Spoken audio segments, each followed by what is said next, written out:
Então, temos aqui a nossa querida Maria Filomena, ali o rei Fernando. Estamos começando a Patrícia, o Bruno, está aqui a Ana. Então, e nós convidamos todos os anos a nossa querida Maria Filomena para vir aqui demorar connosco. E normalmente o assunto é nenhum, no sentido que nós não fazemos proposta nenhuma de assunto. É o que for. Se quiser, a Maria Filomena, se quiser sentar-se aqui um bocadinho connosco e ficarmos só a ouvir, está muito lindo, uns aos outros, paradinhos, está muito lindo. É realmente um prazer enorme pensar com. Então. E hoje tinha pensado, a Maria Filomena tinha pensado, olha, é sua, a tarde. Ok. Então, quando a Sofia me convidou, nós até marcámos para fevereiro, mas depois em fevereiro não foi, eu ainda não sabia bem sobre o que é que vinha falar. Mas depois, quando escrevi à Sofia, passado poucos dias de escrever, na altura ainda não tinha ideia precisa, mas passado poucos dias veio-me logo a ideia de falar sobre este livro, muito fora do comum, que se chama Finisterra, de Carlos de Oliveira. O Carlos de Oliveira é um poeta extraordinário, poeta romancista. Eu conheço melhor a poesia do que os romances, mas este romance desarticula qualquer ideia que se tenha comum de romance. Ideia comum de romance, exatamente. E aproxima-se de muitos momentos da obra poética. E aproxima-se também de um livro escrito antes, que se chama Aprendiz de Feiticeiro, que também, como género, é inclassificável porque aparece simultaneamente um conjunto de notas, em alguns casos sobre as próprias obras, como é o caso de umas que eu vou ler,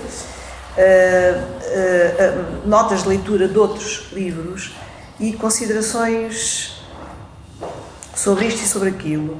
É um livro realmente que não tem classificação e por um lado, tem uma força poética enorme na construção e, por outro lado, tem aquilo que também neste texto aparece, que é um conhecimento muito preciso de certos aspectos científicos, como seja astronomia, geologia, botânica, e também uma grande acuidade em relação à vida humana e à vida humana na Terra, não onde ele nasceu, porque ele nasceu no Brasil, mas os pais vieram para Portugal, os pais eram portugueses e vieram para Portugal, ele nasceu perto do Amazonas, em Belém, e veio para Portugal quando tinha 2 anos e foi com a família, com os pais, para uma região que é uma região muito,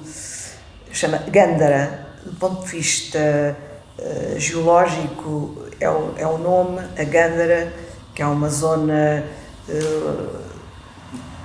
litoral e entra um bocadinho no centro do centro de Portugal, vai de Aveiro até Cantanhede, um bocadinho abaixo de Cantanhede, e a zona para onde ele foi, a aldeia chamava-se Febres.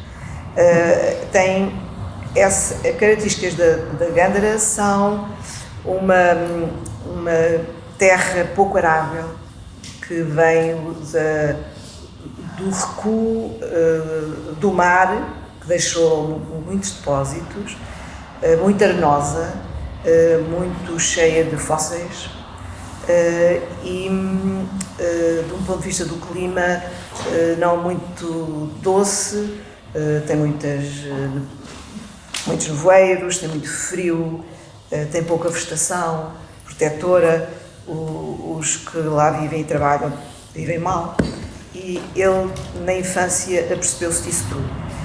Eu iria começar, aliás, a infância é uma fonte constante de tudo aquilo que não é uma coisa invulgar, como sabemos, na poesia e na literatura e na arte, Mas no caso de Carlos de Oliveira, em relação à cultura portuguesa, é seguramente um caso único. A presença que a infância tem. Eu gostaria de começar por ler, eu disse à Sofia que este livro tinha poucas páginas, tem 182 na minha edição, e que se lia numa tarde. E ela respondeu a dizer assim, bem, numa tarde não consigo. Eu disse, lê-se numa tarde, mas depois tem que se reler muitas vezes em tardes seguintes. Mas nós passámos várias tardes seguintes. E mas é que eu tenho essa coisa, tenho uma avidez a ler que me faz ler muito depressa. Se calhar encosta o livro e já está ali. Não, nem pensar. Mas eu devoro, como antes dizia que devorava as páginas, eu desde criança que devoro a ler a escrita, portanto, os livros. E esse é uma dificuldade, porque depois tenho que reler. Muitas vezes. Eu também, mesmo levando várias tardes para um capítulo. Tu não queres uma almofada ou assim, estás bem? Claro que eu já tinha lido este livro várias vezes. Portanto, eu li este fim de semana 2 ou 3 vezes. Mas eu já o tinha lido outras 3 ou 4. Porque é um livro que desde que eu conheço que de vez em quando vou ler. E durante algum tempo até escrevi uns textos que eu escrevi sobre. Resolvi não mandar nada, porque era melhor não ter nada. E esses textos que eu podia mandar atestam, no caso, são 3 textos que têm a ver com gesto, e vai-se chamar, em princípio, o livrinho que se vai reunir os 3 na oficina do gesto, e um deles é quase só dedicado, é mesmo dedicado ao Carlos de Oliveira. Ai, já fico a pensar por causa do gesto, não é? Então vai reunir a Arquitetura é um Gesto, que é sobre Wittgenstein, vai reunir um que se chama Escrever sobre a Água, Escrever sobre a Pedra, que é dedicado ao Carlos de Oliveira. Eu explico logo que o título está errado, no princípio. E o outro é A Imagem é um Gesto. Portanto, são os 3. Eu posso mandar os 3 textos. Não era? Apesar, eles estão publicados, um está mesmo publicado em livro. Quer dizer que eu não dei o livro à Sofia. Então, esse livro eu posso dar. O livrinho sobre a Arquitetura é um Gesto posso dar. Os outros 2 é que não, que são livros coletivos. Então, envio o documento, está bem? Obrigada. Nada, em princípio. Fica aqui no centro de documentação, depois se quiser. Em princípio vai ser publicado numa editora no Brasil e vai chamar-se Na Oficina do Gesto, é o título geral. Era para estar pronto já há uns tempos, mas eu... Era isso que eu ia perguntar, mas não queria se traçar. Não, quer dizer, porque eu quero rever, antes de voltar a publicar tudo junto, não sei se vou escrever uma palavra prévia. Se quiser uma dança prévia. Depois pois é, imenso alimento. Isso é bom, fazia uma coisa como o Carlos de Oliveira, não era? Um desenhinho ou uma maqueta. Bem, eu gostaria de começar por ler um capítulo. Este livro tem 33 capítulos, o que é para mim muito simbólico, porque tem a ver com a Divina Comédia de Dante. Não que o Carlos de Oliveira o diga, mas provavelmente pensou. A Divina Comédia é constituída por 100 cantos. A primeira parte é dedicada ao inferno e tem um canto a mais, tem uma espécie de um canto prévio, e depois tem mais 33. E depois os outros têm 33. E este livro tem 33 capítulos. E eu gostava de ler o 8º. Antes de começar a ler, também gostaria de lembrar uma coisa. O Carlos de Oliveira, mesmo neste livro em particular, mas na poesia também muito, mas neste livro em particular, neste romance em particular, faz-nos ouvir várias vozes, às vezes sobrepostas. Às vezes mesmo, aquele que está a falar tem 2 vozes. Por exemplo, o tio que fala de uma maneira de tal modo desabrida que parece um problema atmosférico. Tem que se colocar mesas e cadeiras e almofadões em certos pontos, que é para as pessoas não irem pular ou não ficarem afetadas por aquela tempestade da voz do tio. E o tio tem 2 vozes, aparece com 2 vozes. Mas aqui é muito curioso, aqui não é o desdobramento de uma pessoa, mas é um desdobramento poético em 2 pessoas, a que eu chamarei um e outro. E esse desdobramento começa no capítulo 3º. Podemos ver o capítulo 3º. Não tem aí, não faz mal. Eu leio o princípio do capítulo 3º. E eu aqui na minha edição pus 1, 2, 1, 2, 1, 2. Não pus um e o outro, mas é ele e o outro, é conforme queiram. No capítulo 3º, a minha página é de 11, mas não coincide. Posso começar? Começa. Atenção, é o jogo da verdade. E o outro pergunta, quod est veritas? O que é a verdade? Terrivelmente precoce. Está bem Pilatos, mas procura ser franco. Olho o desenho. Aponto os vultos negros, as cabeças do lume. Olho o desenho. E agora vamos passar para o 8º. Está a ver como é que é? Já vamos no 8º. Já vamos no 8º, e depois ainda vamos voltar para trás, ainda vamos ao primeiro. O Carlos de Oliveira desenhava desde a infância. Eu ainda não fui ver os desenhos dele, que acho que estão, segundo me disseram, no arquivo do Museu do Neorrealismo, em Vila Franca, mas tenho mesmo a intenção de ir ver esses cadernos de desenhos, esses desenhos. Mas há um livro publicado na editora Alambique, que se chama Pastoral, de poesia, é os últimos poemas que ele escreve, que tem desenhos, que tem uma parte final só com desenhos. Tem os poemas escritos à mão por ele, tem os poemas em tipografia e tem no fim desenhos que acompanham, tem a numeração o número, já não me lembro o número, quantos, mas acompanham a numeração dos poemas. Mas os desenhos, como irão ver, não aqui só, mas numa outra passagem de um outro texto, ou numa passagem de outro texto, que é o Aprendiz de Feiticeiro, é fundamental para percebermos a escrita dele. Porque ele está sempre a falar de cores e de formas, e de sobreposições de cores, e de planos, e de sobreposição de planos, e tudo o que existe à volta dele está sempre a ser observado em termos da possibilidade de fazer um desenho, sempre. Então, aqui volta ao diálogo, mas começa o 2. Tens medo do jardim? O quê? Outro dilema, escolher entre a câmara escura e o osso da baleia, a casa e o ar livre. Agora, para o osso da baleia, temos de ir ao primeiro capítulo. E para o jardim. O jardim familiar, primeira fase do abandono. Nós estamos num jardim, numa casa, numa paisagem, em desagregação. Há uma palavra que ele utiliza várias vezes neste livro, que é a palavra indeterminação, e que é a queda final da degradação, ou do cansaço, ou da decadência. É que tudo fique igual, que não haja nenhuma diferença entre as cores, entre as formas. E há uma planta que ele inventou, que não existe, se forem à internet, na melhor dos casos, se puserem Gisandra, Pois. vão encontrar o nome Carlos de Oliveira, porque não existe nenhuma Gisandra. Okay. Ele inventou uma planta que tem características animais, mas que também faz lembrar um cogumelo gigante e que num certo momento até é descrito quase como se fosse o sexo masculino. E que é fonte da indiferenciação.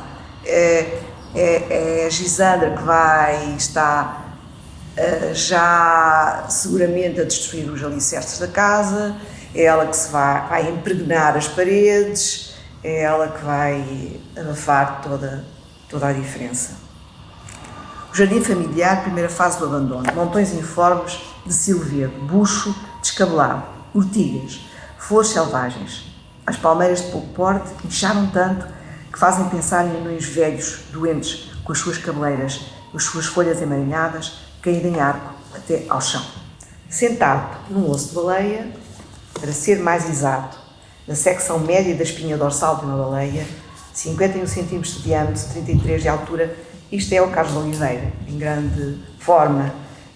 Duas vértebras abrem-se como as pás, as asas, entre parênteses, de uma hélice. Bastante afastadas, permitem que os cotovelos se apoiem nelas, a uma criança, claro. Acrescento eu, pondo o caderno em cima dos joelhos, consegue desenhar. A criança está a desenhar. Não tarda muito, a chuva de verão vai obrigá-lo a entrar em casa. Osso de baleia, textura de madeira pólvora, pobre, exposta à água, à erosão, sem apodrecer. A luz, quando bate de frente nos veios foscos, desprende uma toalha cor de cinza. A palavra cinza é uma das palavras que se repete mais neste texto, quase a reacender-se. A densidade calcária decresce tanto que podem ambos flutuar, a criança e o osso de baleia, sobre musgos biliosos, calos de gisana, aparece logo, líquenes de doenças vagarosas. A doença vagarosa é a degradação. A doença vagarosa é o sentir-se a morrer, é a agonia lenta daquela paisagem, daqueles que lá viveram e vivem, os camponeses, aqueles chama os peregrinos, e que tem a ver com a ideia da brevidade da vida. A palavra brevidade é uma das palavras que Carlos Oliveira gosta mais. Não é que apareça aqui muitas vezes no livro, mas nós percebemos que ele está a falar da brevidade de tudo. E num texto que vos vou ler, ele fala mesmo disso, fala mesmo da brevidade. Mas é uma brevidade que tem a ver com condenação, com desaparecimento e com a tentativa de guardar qualquer coisa através do desenho, da fotografia, da pirogravura, da maqueta, da memória.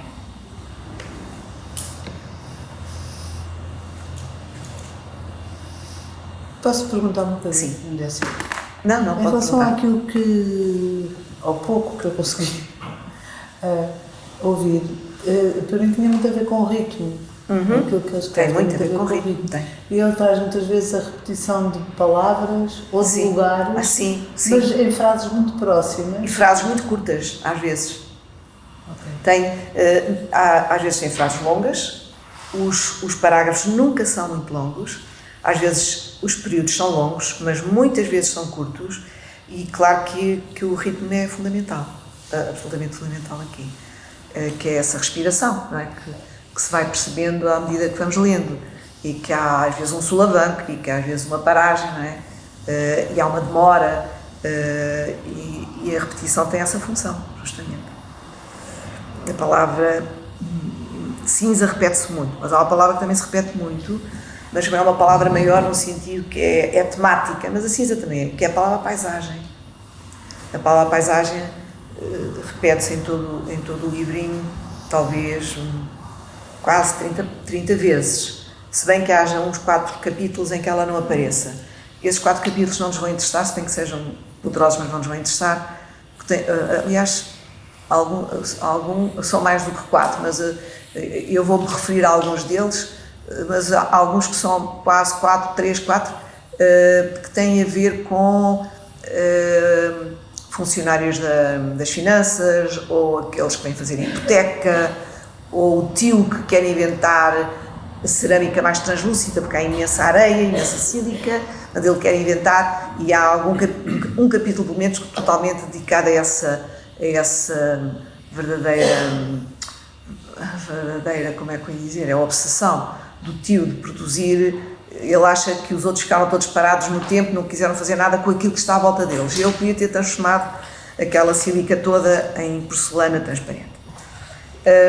Então, retomamos o capítulo 8º, escolher entre a câmara escura e o osso de baleia. A câmara escura, aqui é assim, a câmara escura e a fotografia têm a ver com o pai, e a pirogravura tem a ver com a mãe.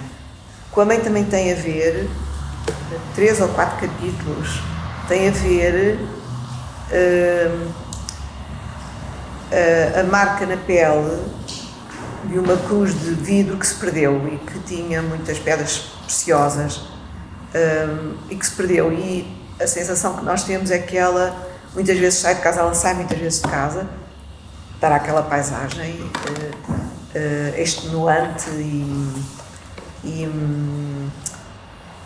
quase hostil, e ao mesmo tempo muito bela, à procura dessa cruz, e não a encontra.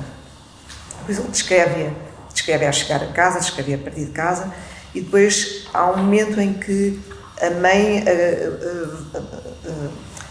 esmaga a gisandra e o suco da gisandra para um recipiente, e põe, porque ela tem uma espécie de uma não é bem uma ferida, é uma tatuagem que foi deixada pelo lugar da cruz, Então ela massaja-se com esse suco da Gisandra, e depois há um dia que sai de casa e parece que sai toda nua, e depois há os peregrinos que aparecem e ficam muito estupefactos e não sabem se é uma magia maravilhosa ou se é diabólica, e há uma espécie de um diálogo surdo entre eles, e depois ela volta a casa e não encontra, pergunta-lhes se eles encontrarem, pede-lhes que se encontrarem que lhe tragam, e é a criança que continua naquela paisagem, mas já noturna e bastante assustadora, que caminhando aqui e acolá e até quase entrando em transe, de modo que parece que está a ser levada por uma atração terrível e que a faz sofrer e ter medo e sangrar, depois descobre que se deve ter picado nos cardos, não foi grande coisa, mas encontra a cruz. Portanto, nós não vamos falar desses capítulos. Não, porque eu queria lê-los, não é? E não posso ler todos. Uma tarde não chega. Para ler a alguém não chega. Não, para ler sozinha chega. Eu também não vou ficar aqui toda a tarde. Oh. Bem, mas eu agora é que queria... Nós cancelamos o resto. Então, não estou interessada em escolher a câmara escura. É o pai, o osso da baleia, que não se sabe onde é que veio, mas como sabem há muitas regiões que já não são perto do mar e que têm a ver com baleias, no oeste, por exemplo, não é? E que têm mesmo o nome Baleal, ou a outra muito bonita, a Toguia da Baleia, exatamente. E essa já parece que não faz parte do mar, mas as baleias devem ter chegado até aí. Quer dizer que o mar recuou muito e deixou arenais, mas nesta região deixou arenais com lagoas insalubres, pequenas depressões onde o nevoeiro fica preso. É uma paisagem lunar, assim ele a descreve. Fecha-se a janela, identifica-se a casa com a câmara escura e a opção custa menos. Portanto, em vez de estar a escolher entre a câmara escura e o osso da baleia, a casa e o ar livre, a casa passa a ser uma câmara escura, que é maravilhoso, porque a câmara escura é definida por ele como uma fábrica de imagens. Então a casa passa a ser a fábrica de imagens. Aliás, a casa é sempre uma fábrica de imagens. No primeiro capítulo, no final do primeiro capítulo, nós percebemos o que é a casa ser a fábrica de imagens. Nascem do andar noturno, que conhece os cantos à casa e, portanto, anda às escuras sem interrupções. É assim: andar altas horas através da casa, às escuras e sem interrupções. Isto é o trabalho poético. Isto é, para mim, a definição do trabalho poético, que depois retoma no capítulo 16, página 89, para a vossa edição não interessa, portanto, capítulo 16, capítulo 19. Levanto-me, encosto as duas portadas de madeira que rangem nas bisagras.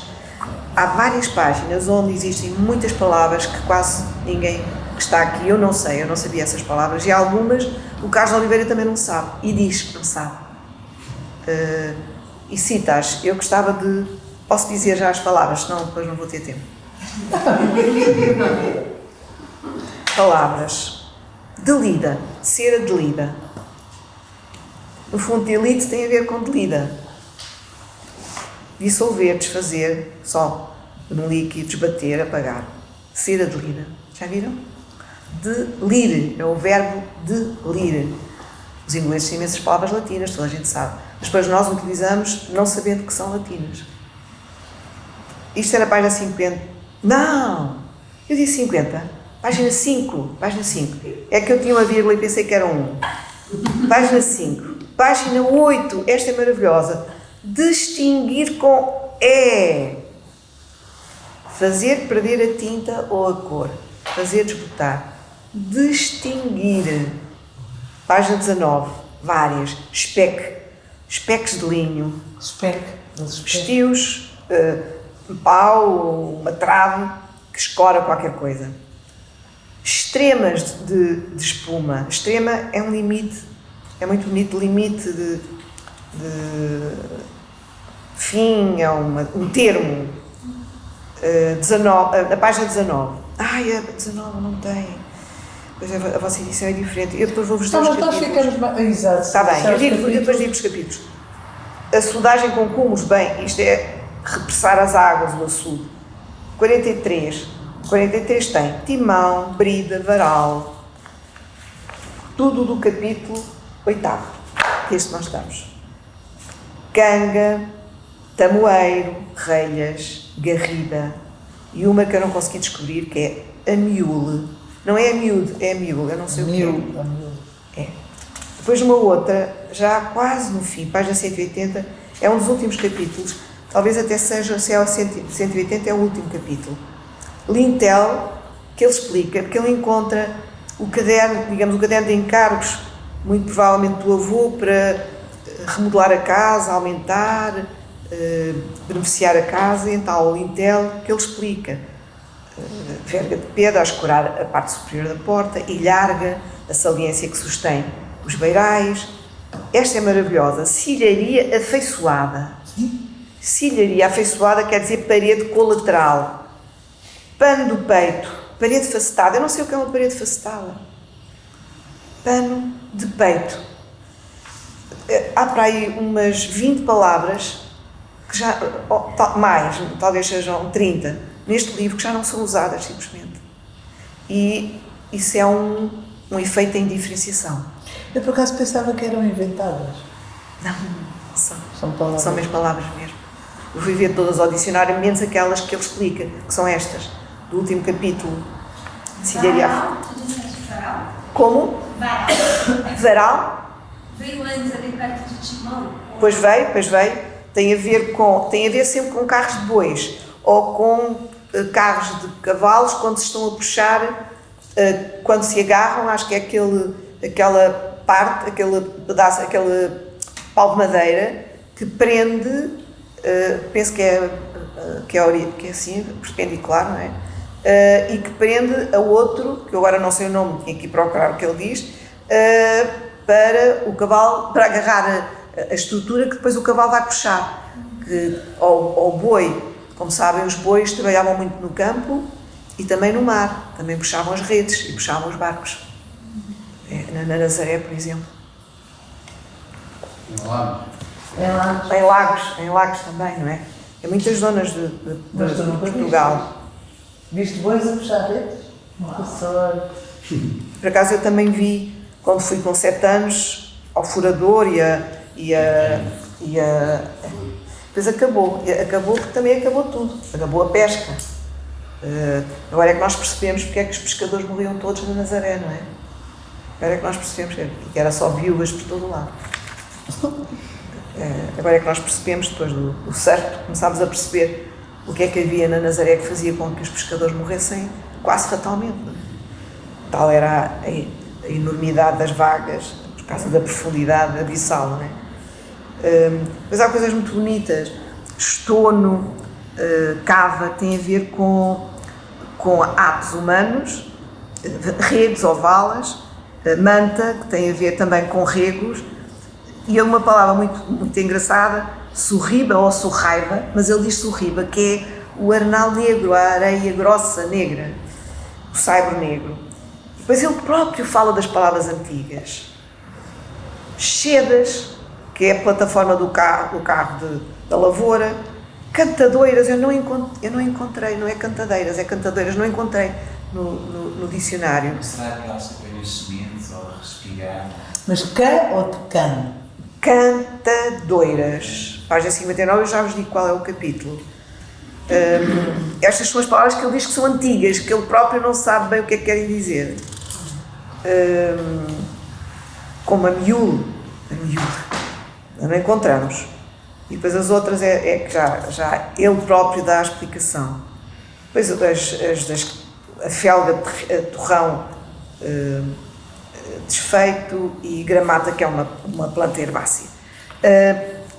Mas estas palavras neste livro são como aqueles grãos de areia que a criança desenha gigantescos e que vão bater ao fim da tarde ou à noite às janelas, e que a criança ouve, e que não destroem as janelas, porque as janelas são feitas com um vidro muito grosso e tosco, cheio de nódulos e de grãos que deformam e que nos desenhos também aparecem. Ele, aliás, tem uma ideia muito...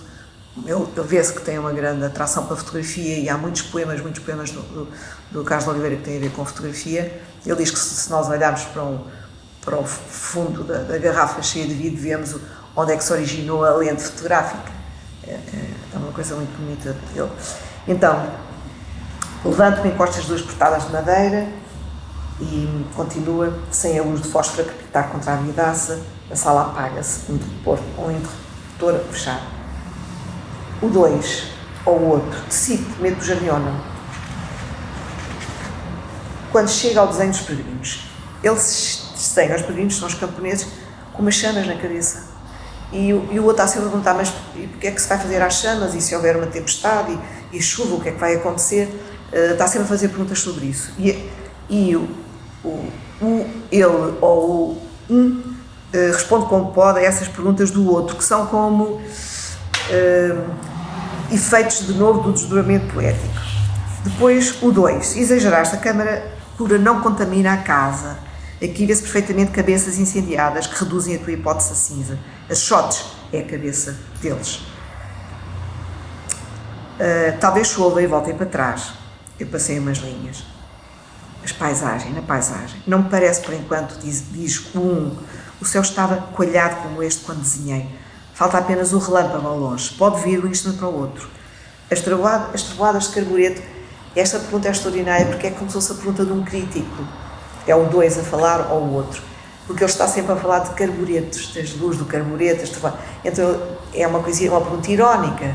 É como a perceber-se de uma questão de estilo e ironicamente perguntar por ela, não é? As trovoadas de carbureto, o sorriso acentua-se. Neste caso, fogem para quê? Espero que o relâmpago não venha, diz o 1, e os peregrinos também esperam. Mas se vier, pegue na lupa e no pedaço de camurça deixa de sorrir. Ele, o 2, procura manter-se calmo, apesar das rugas na testa. Depois continua o 2, não sou estoque nem bruxo. Se adivinhasse o futuro, sabes o futuro até certa altura não fazes batota. Eu hoje ler um texto sobre a recusa que o Carlos de Oliveira faz do passado, do futuro e do presente. Ele faz a recusa dos 3. Depois reconsidera o passado e depois no final reconsidera todos. Mas é muito interessante que se recuse às divisões, às temporalidades, no fundo. Recusa-se a isso. Mas não é aqui, é no texto que eu trouxe à parte para vos ler. Os peregrinos, eu não vou ler tudo se não temos mesmo tempo. Continua ele ou o 1. Os peregrinos deslizam nas paredes, silhuetas a arder sobre um fundo rugoso, o cabo pegado atrás. Agora atenção a isto, que isto é a descrição do desenho. Cavalos rastejando, os carneiros maiores que os bois, sobem barrancos de estuque, películas de cal e inchadas de bolor, também há muito bolor aqui, neste livro. Alongam-se ao dobrar os 4 cantos da sala. Estão a ver, estão no desenho. Neste livro diz inchadas pela umidade. Olha que pena. Ah, é? É. É inchadas pela umidade. Pensei que era bolor. Não, afundam-se em manchas de bolor. Ok. Imediatamente a seguir. Alongam-se ao dobrar os cantos da sala, que os fletem, projetam para diante. Nas portadas das janelas, as figuras tornam-se quase ruivas. Gosta muito do adjetivo ruivo. Fala, por exemplo, do sal, que é branco por fora e ruivo por dentro. Está sempre a falar de ruivo, do vermelho, da cor ruiva, vermelha. Nas portadas das janelas, as figuras tornam-se quase ruivas. A luz do halo, a palavra halo também atravessa constantemente este livro, atravessa a madeira e o seu poder continua. Caminham com o movimento articulado de uma lanterna mágica. Atenção, que agora o efeito vai ser de lanterna mágica.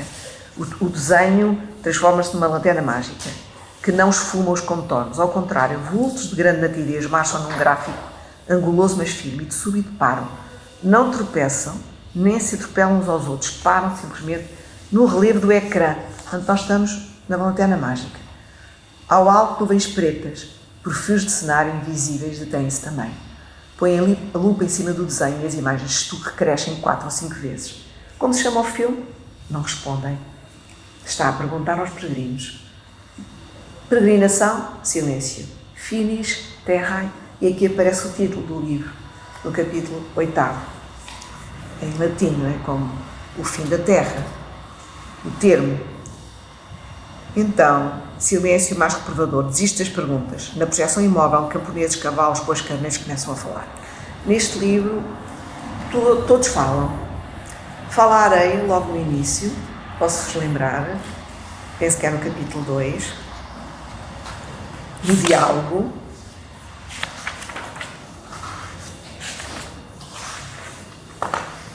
No inverno, é o capítulo 2, na segunda página do capítulo 2, no inverno diz ele ou os que batem contra a janela são ainda maiores. Ele diz, na paisagem, na fotografia, na almofada não havia ninguém. Na paisagem, na fotografia, na almofada não havia ninguém. Na fotografia é sempre o pai, na almofada é sempre a mãe. Mas também é ele, que ele ama imenso a fotografia. Relativamente à almofada, à pirogravura, ele sabe a técnica muito bem, conhece muito bem. E ele, responde, pois não, e eu povoei-as, quer dizer, povoei o desenho a pensar nelas. E o outro, porquê a lua tão pequena? Isto é maravilhosa a resposta. Ia chover, lembrei-me com certeza de uma gota de chuva, e tinha sede, já te disse, quando temos sede a água parece sempre pouca, portanto a lua só podia ser pequenina. Em compensação, diz o outro, os grãos de areia são enormes. Diz no inverno os que batem contra a janela são ainda maiores. Maiores? Expliquem-lhes, grãos de areia, o que acontece com o vento. Agora vem a areia explicar. Estamos a dormir na duna, muito sossegados, a sonhar a nossa fonte prometida. E nisto erguemos cheios de medo. É o vento a gritar, acordem, grãos de areia, acordem, vão bater-lhe à janela. E vamos, arrastados pelo turbilhão. Ouviste? Recebem a ordem e enlouquecem. Voam, incham, atiram-se à janela, grandes como fragas. E as vidraças resistem e perguntam ao outro. Os grãos são ocos. Incham, mas ficam vazios. Vazios como? Sim, sem pedra por dentro. Batem para assustar, mais nada. Pronto. Agora voltamos. Voltamos ao capítulo 8. Cores parciais, portanto, começam todos a falar. Cores parciais falam em coro. Os camponeses, os cavalos, os bois e os carneiros. É muito impressionante. Episódio hierático para compensar a jornada e enobrecer as palavras. Falaremos de fogo, nós os camponeses, em último lugar. Biblicamente, claro, os últimos são os primeiros, um elemento irónico muito forte. Antes, porém, uma advertência inicial sobre o escalonamento dos malefícios. Fogo durante a vida, fogo depois da morte, pouca duração, e fogo toda a eternidade, inferno. Não está cá o inferno, mas é do que eu estou a pensar. Sequência que será respeitada. Falem os cavalos. Então, os camponeses pedem aos cavalos. Sofrer o ferro em brasa, as siglas tatuadas a lume, forma de sadismo rural, o instinto de propriedade, a posse direta da terra exacerba-o. Cheiro a carne queimada, ferimentos perto da gangrena, cicatrizes que o frio acorda de vez em quando. Nunca mais se esqueçam. Mas há coisas piores. Esta aparência de serpentes e o soro transformado em veneno, o relincho em silvo, o galope impossível, agora rastejamos. Quem nos garante que a metamorfose volta à encarnação precedente, como o vento a palpitar entre as crinas? Duvidamos muito. Os bois fazem favor. O mesmo ódio, o mesmo ferrete. Marcar as reses, dizem eles. Esquecer a manada solta através dos prados. Criar um animal doméstico, a paciência que se ouve nos provérbios. Paciente como um boi, costuma dizer-se, não é? E a nossa memória ruminada de chifres contra chifres. Querem lá saber? O fogo continua, nas cozinhas, nas matanças festivas, até que surge este desenho da criança, francamente. Não nos poupa as chamas, reacende-as, e os carneiros têm figura de gigantes. Talvez um dia a canga, a paciência, acabe. Esperança vai havendo. Também é um poema muito bonito do Carlos Drummond de Andrade sobre o boi. E agora, os carneiros. O boi ia falar do ser humano. Pobre pele, o estilete a lavrar paisagens nas almofadas. Há um capítulo terrível em que a mãe está a gravar a almofada, mas é num cordeiro de mama. O cordeiro foi tosqueado para ser gravado. É claro que a mãe do Carlos Oliveira, ou melhor, não é a mãe do Carlos Oliveira, é a mãe deste poeta, não fez isso, mas para gravar alguém teve de desfolar o animal. Portanto, ela está a gravar em vida o animal. Tosqueado. Não, depois de tosqueado, ele é comprado, tosqueado.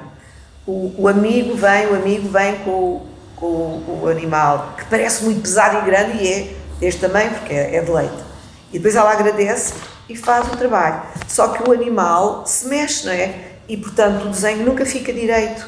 Até que depois há uma espécie de um cataclismo interno ali, e o estilete fura os olhos ao animal, e a criança está escondida, aterrorizada.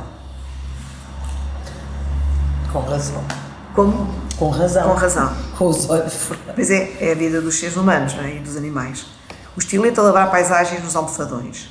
O olho queimando gota a gota a lombada dos livros, os livros que são encadernados, a carneira, não é? Siglas depois da morte. Passarmos a vida a dizer aqui está a lã, agasalhem-se bem. Para isto, a arte inútil, o fogo prolonga o fogo do cordeiro imolado, quando os filhos pródigos regressam. Faltava a rã da fábula e ficámos com o dobro dos bois, mas realmente mal sabíamos marrar. Mas o animatógrafo projeta as imagens sem oscilações. O seu fulgor sobrepõe, a palavra sobrepor o verbo é muito importante, as vozes sem excesso ou desvios de som. E depois ele continua. Medir a felicidade, que dizia destes fogares transitórios, não chega à penitência. Aos que têm o fogo das trovoadas, a cal das sepulturas, como exercício do fogo verdadeiro do inferno para sempre. Um nada que flutua em nós, controla o acaso, ou perde a ocasião, irrepetível. Depois diz o outro, quanto ao resto, os vultos a arderem no desenho, quem levanta a mão contra o nosso corpo e o nosso gado? Gado, quem se antecipa a Deus? Não são imparciais. Diz o outro, porquê? Queixam-se, maldizem o desenho e esquecem os martírios menores, maiores, juntando-os dia a dia, por exemplo. Freio, selim, timão, chicote, espora, brida, aguilhão, varal, cabresto, soga. Achas pouco? Só falavam do fogo, foste avisado desde o início, o fogo não falta no desenho. Altera as proporções, excita, queima, gera desavenças. Abusaste, eu tentei atenuá-lo, não me parece. Julgas-me um torque queimada, sempre a exagerar, apenas um pirómano sem teologia. Obrigada. Agora queria ler uns textos que têm alguma coisa de autobiográfico do Carlos Oliveira, no tal livro chamado, é um livro extraordinário, aconselho-vos a comprá-lo se não o têm, O Aprendiz de Feiticeiro, de 71. E há num capítulo que se chama Micropaisagem, quer dizer, está a falar de um livro de poemas chamado Micropaisagem, que é um livro extraordinário, absolutamente extraordinário. Meu pai era médico de aldeia, uma aldeia pobríssima, Nossa Senhora das Febres. Lagoas pantanosas, desolação, calcário, areia. Cresci cercado pela grande pobreza dos camponeses, por uma mortalidade infantil enorme, uma imigração espantosa. Natural, portanto, tudo isso me tenha marcado. O lado social e o outro, porque há outro também, nas minhas narrativas e poemas publicados. A matéria de alguns poemas da micropaisagem, talvez mais decantada, mais indireta, é a mesma deste ambiente de quase lunar habitado por homens e visto, às vezes, não nego com pouca distanciação. Eu precisava que lesse um bocadinho mais devagarinho, bem, porque eu não conheço... Eu tenho o hábito de ler muito depressa. Pois, Então, mas eu não consigo acompanhar. Meu pai era médico da aldeia. Obrigada. Uma aldeia pobríssima. Quando eu começar a andar mais depressa, digo: Nossa Senhora das Febres, lagoas pantanosas, desolação, calcário, areia.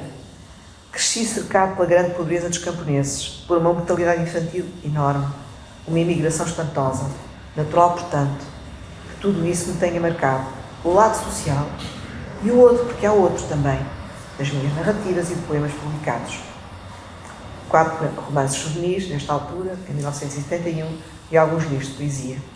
Nasceu desse ambiente quase lunar, habitado por homens e visto às vezes, não o nego, com pouca distanciação. A matéria de alguns poemas da micropaisagem, talvez mais decantada, mais indireta, é a mesma. Nesse livro, o tema da memória aparece nos livros todos que eu conheço dele. E aqui nós estamos a ver a memória através do desenho da criança, através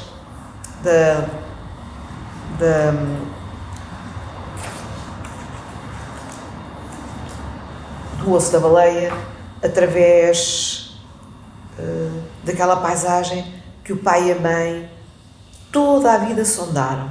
E a criança também. Por isso é que eu chamo que é um exercício espiritual, a paisagem. Que é um despertar para a vida. O primeiro exercício espiritual, a primeira fase do exercício espiritual chama-se despertar para a vida. O que é estranho, porque nós estamos vivos. É estranho que tenhamos de despertar para aquilo em que estamos. Mas é assim, porque estar vivo não é equivalente a despertar para a vida. A estar vivo. Exatamente. Estar vivo não é equivalente a despertar para a vida. Neste sentido, Fernando Gil Dias explica isso muito bem. Estar vivo é um bem, não é um facto. Mas quando nós vivemos é quase sempre um facto.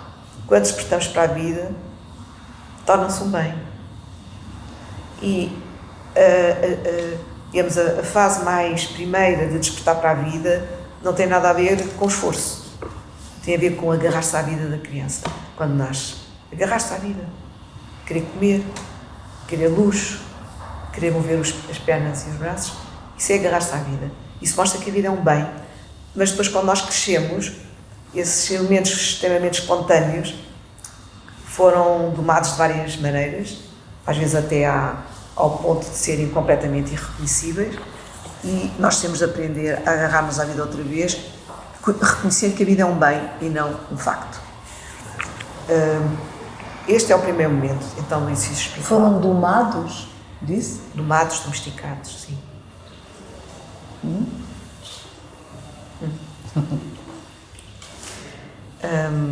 Depois os outros aspectos do exercício espiritual também são muito interessantes. Eu inspiro-me num livro que a Sofia, acho que estava lá, que ouviu falar, que é um livro do Pierre Hadot que se chama Não Te Esqueças de Viver. E esse livro foi traduzido em português. Agora pode-se ler em português, está na Relógio d'Água. Antes já li em francês, no Bripade de Vivre.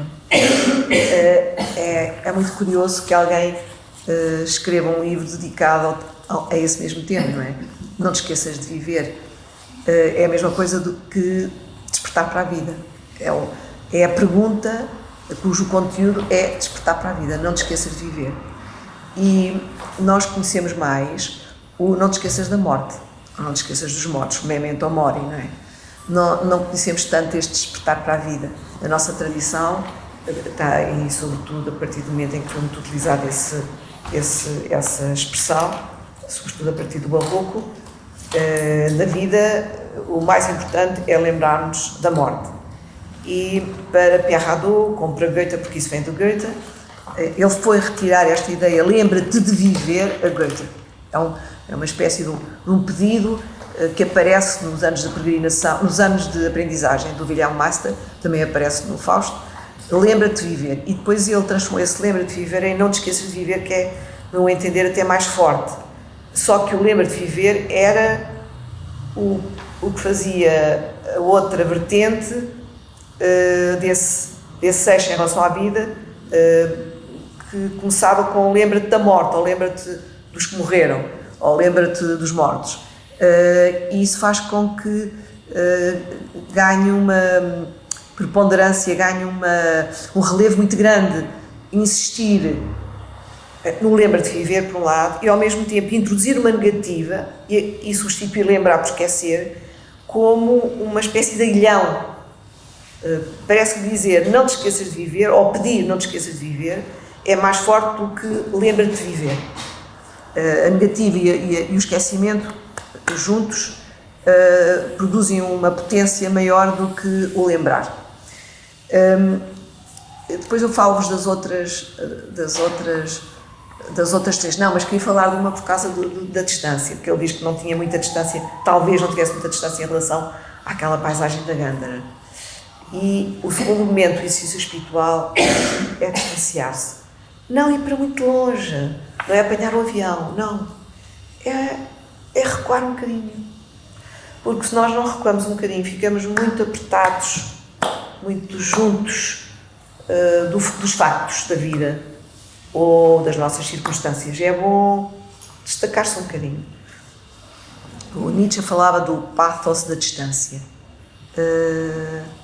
Deslocar-se. fazer uma deslocação. E o Mas Wittgenstein essa também. deslocação, pois é, porque eu ouço muito falar dessa deslocação, mas parece-me que essa deslocação muitas vezes é confundida com retirar as mãos da água, sair, tens que te... Não, Sofia, tem de sair um bocadinho, mas nunca se pode sair totalmente. E não se pode sair ficando. Mas tem que fazer um recuo, porque senão fica muito em cima, senão não há fotografia, não há dança, não há desenho. No recuo é que nascem todas as possibilidades de apresentar aquilo de que nós nos distanciamos, percebe? É nesse pequeno recuo que se engendra a criatividade. E então aquilo de que nós nos separamos passa a ser olhado, pode também ser destruído, mas isso é porque a separação foi muito grande e a criatividade tomou formas de posse ou de destruição. Se a separação não é muito grande, mas permite perceber como é que as coisas estão estruturadas, ou, por exemplo, quais são as camadas geológicas daqui até ao mar. Tem que haver uma pequena distância, um pequeno sobrevoar, mas que não seja muito alto, justamente. Se é muito alto... A distância pode ser vista justamente como uma penetração dessas camadas geológicas, sendo numa mesma esfera. Sim. Portanto, seria uma deslocação, uma distância percorrida. É uma distância que se pode percorrer, mas é ao mesmo tempo uma distância que se pode ver, e quando nós estamos a percorrer, não estamos a ver, estamos a percorrer. Vamos vendo outras coisas, mas não vamos vendo as diferenças entre as camadas. As diferenças entre as camadas só com um bocadinho mais de distância. Mas se não percorrer, também falha tudo. O percorrer faz com que as diferenciações, as pequenas diferenciações, as pequenas existências que preenchem as várias camadas não sejam vistas, não é? Sejam tocadas, sejam cheiradas. Portanto, assim como percorrer uma rua é muito diferente de ter um mapa dela, mas o mapa não tem nada a ver com a pequena distância. O mapa é uma grande distância, e é uma grande distância planificada. Portanto, o espaço foi alterado completamente. A profundidade desapareceu no mapa.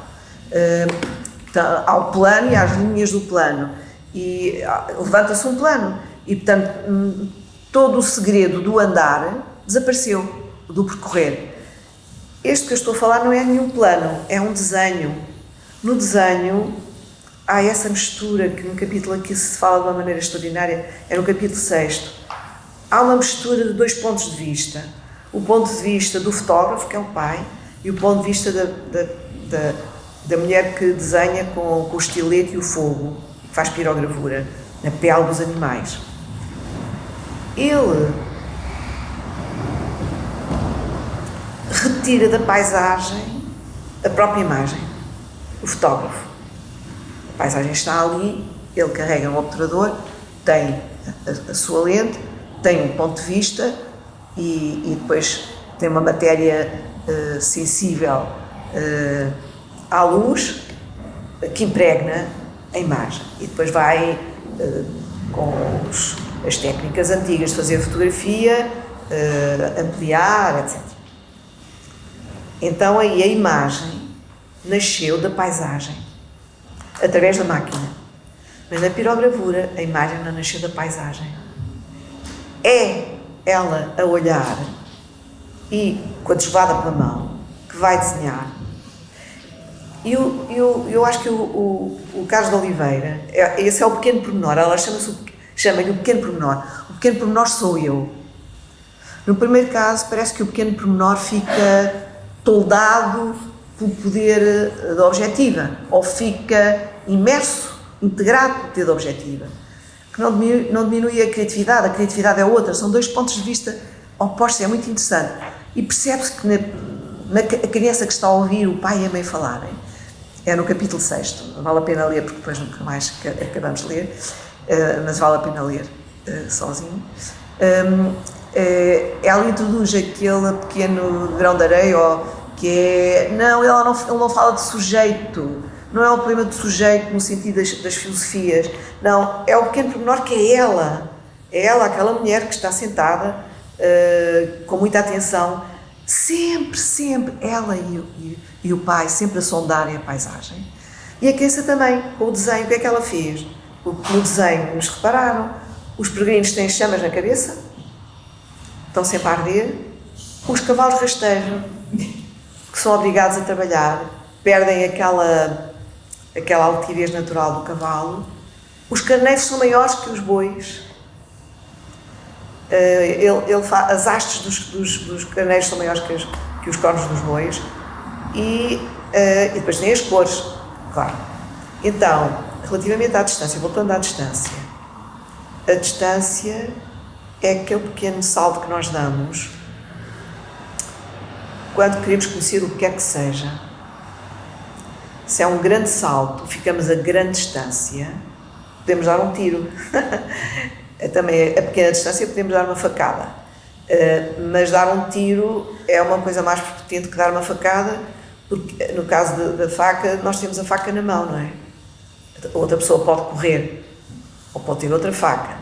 Com um tiro lá ao longe, ou com o primeiro instrumento de matar ao longe, que é o arco e a flecha, o outro está à minha mercê, não é? Portanto, não convém nunca dar um passo muito grande, porque aí saímos fora do terreno. Nós não saímos para fora do terreno, temos é de ficar mais distantes. Por exemplo, estamos na casa. A casa não é...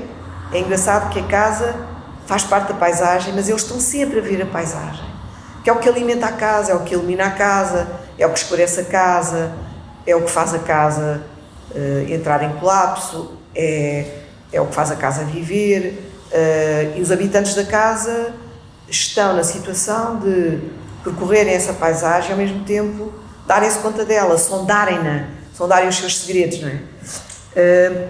Um pela fotografia, outro pela pirogravura e outro pelo desenho, que é a criança, mas também pela maqueta. A maqueta é muito interessante porque é feita com materiais vindos da paisagem. Cinza, areia, água, e é diferente é uma maqueta muito estranha, não é? Porque não é feita com um material diferente da paisagem, feita em cima da mesa, mas de repente transforma-se em fotografia. Há umas metamorfoses das várias tentativas criativas deste livro de darem conta da paisagem como exercício espiritual. Mas a pirogravura, o desenho, a fotografia, a Maria Filomena está a ver também como camadas dessa distância? Sim, como expressões dessa distância. Ok. Se houvesse uma coreografia também seria. Sim. E há umas... Eu tenho muita dificuldade de ver essa distância, mas estou aqui a tentar. A distância primeira é esta: ninguém pode ocupar o meu lugar, mas eu posso imaginar estar no lugar de outrem. A Sofia não pode estar no meu lugar, não nasceu em vez de mim e eu não vou morrer em vez de si. Mas eu posso imaginar estar no seu lugar. A imaginação é aquilo que preenche a distância. Se a imaginação não tiver distância, não age. As imagens... É muito engraçado porque o Aristóteles imaginou que a imaginação era como uma mão. Agarrava as imagens. É uma imagem fabulosa, não é? De agarrar. É preender, no fundo, dar conta de uma maneira muito arcaica, muito viva, concreta, da imaginação ser um ato muito manual, não é? Dante imaginou que a imaginação era um lugar onde chovia. É um lugar de abundância, as imagens caem subitamente, invadem, inundam, a ideia de inundação, não é? Kant, no seu melhor, em relação à imaginação, pensou aquilo que eu acabei de dizer.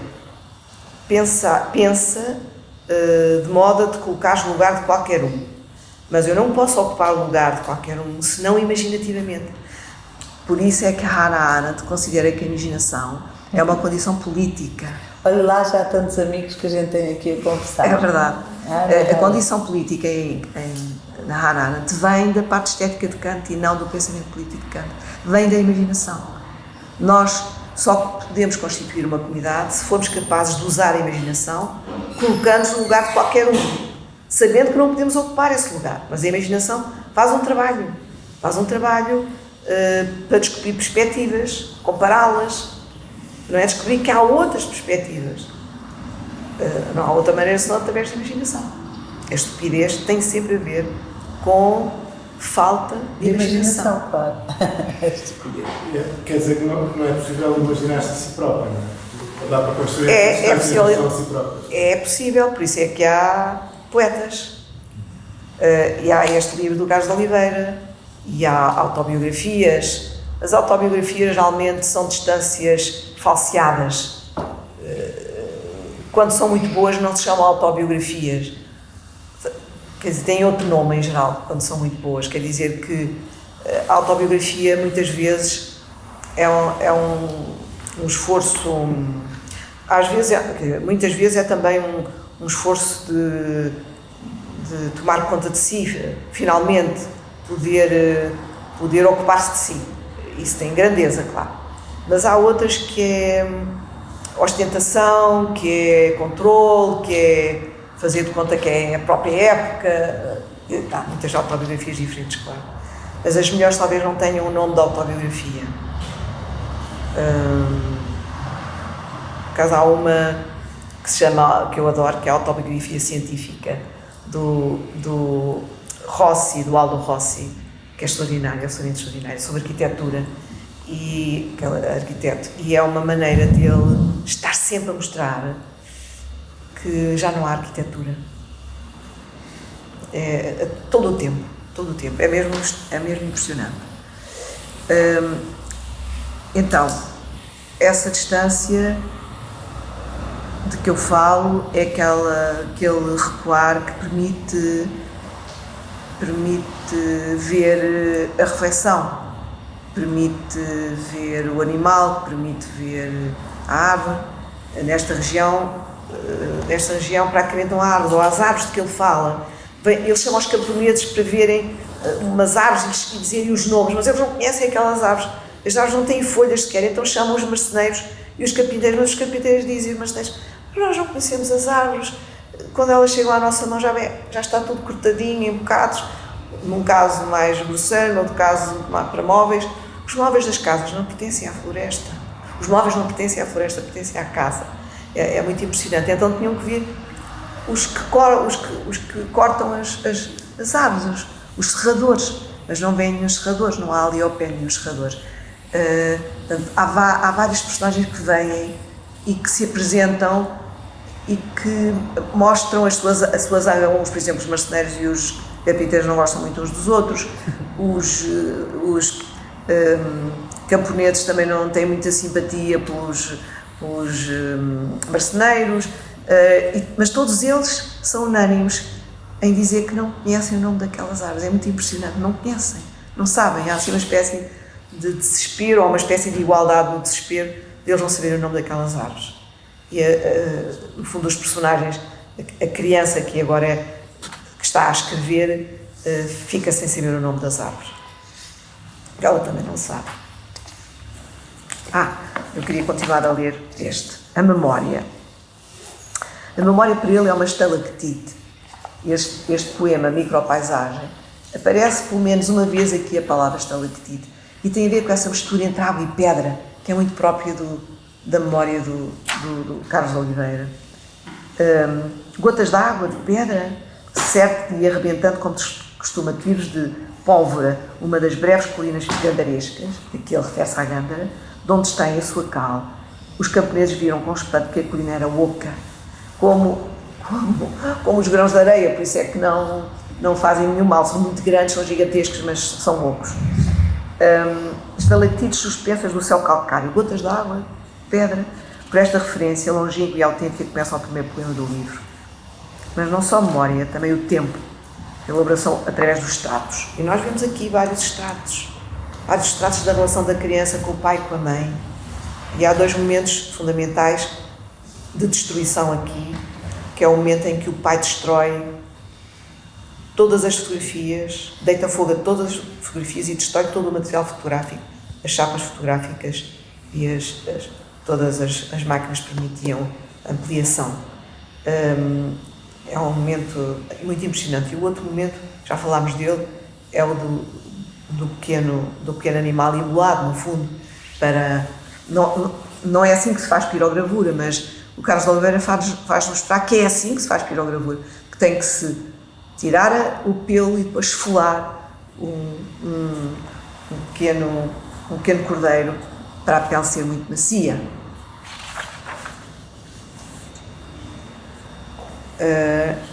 Ele diz que o tempo é como uma reação química, isto é muito importante. Todas as referências, eu disse, todas as referências científicas, ele é de letras, ele não estudou ciências, mas ele tem um amor à ciência muito grande.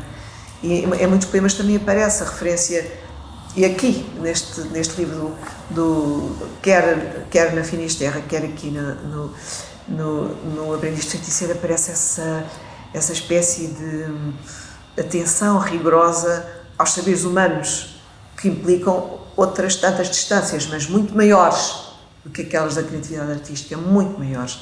De modo que os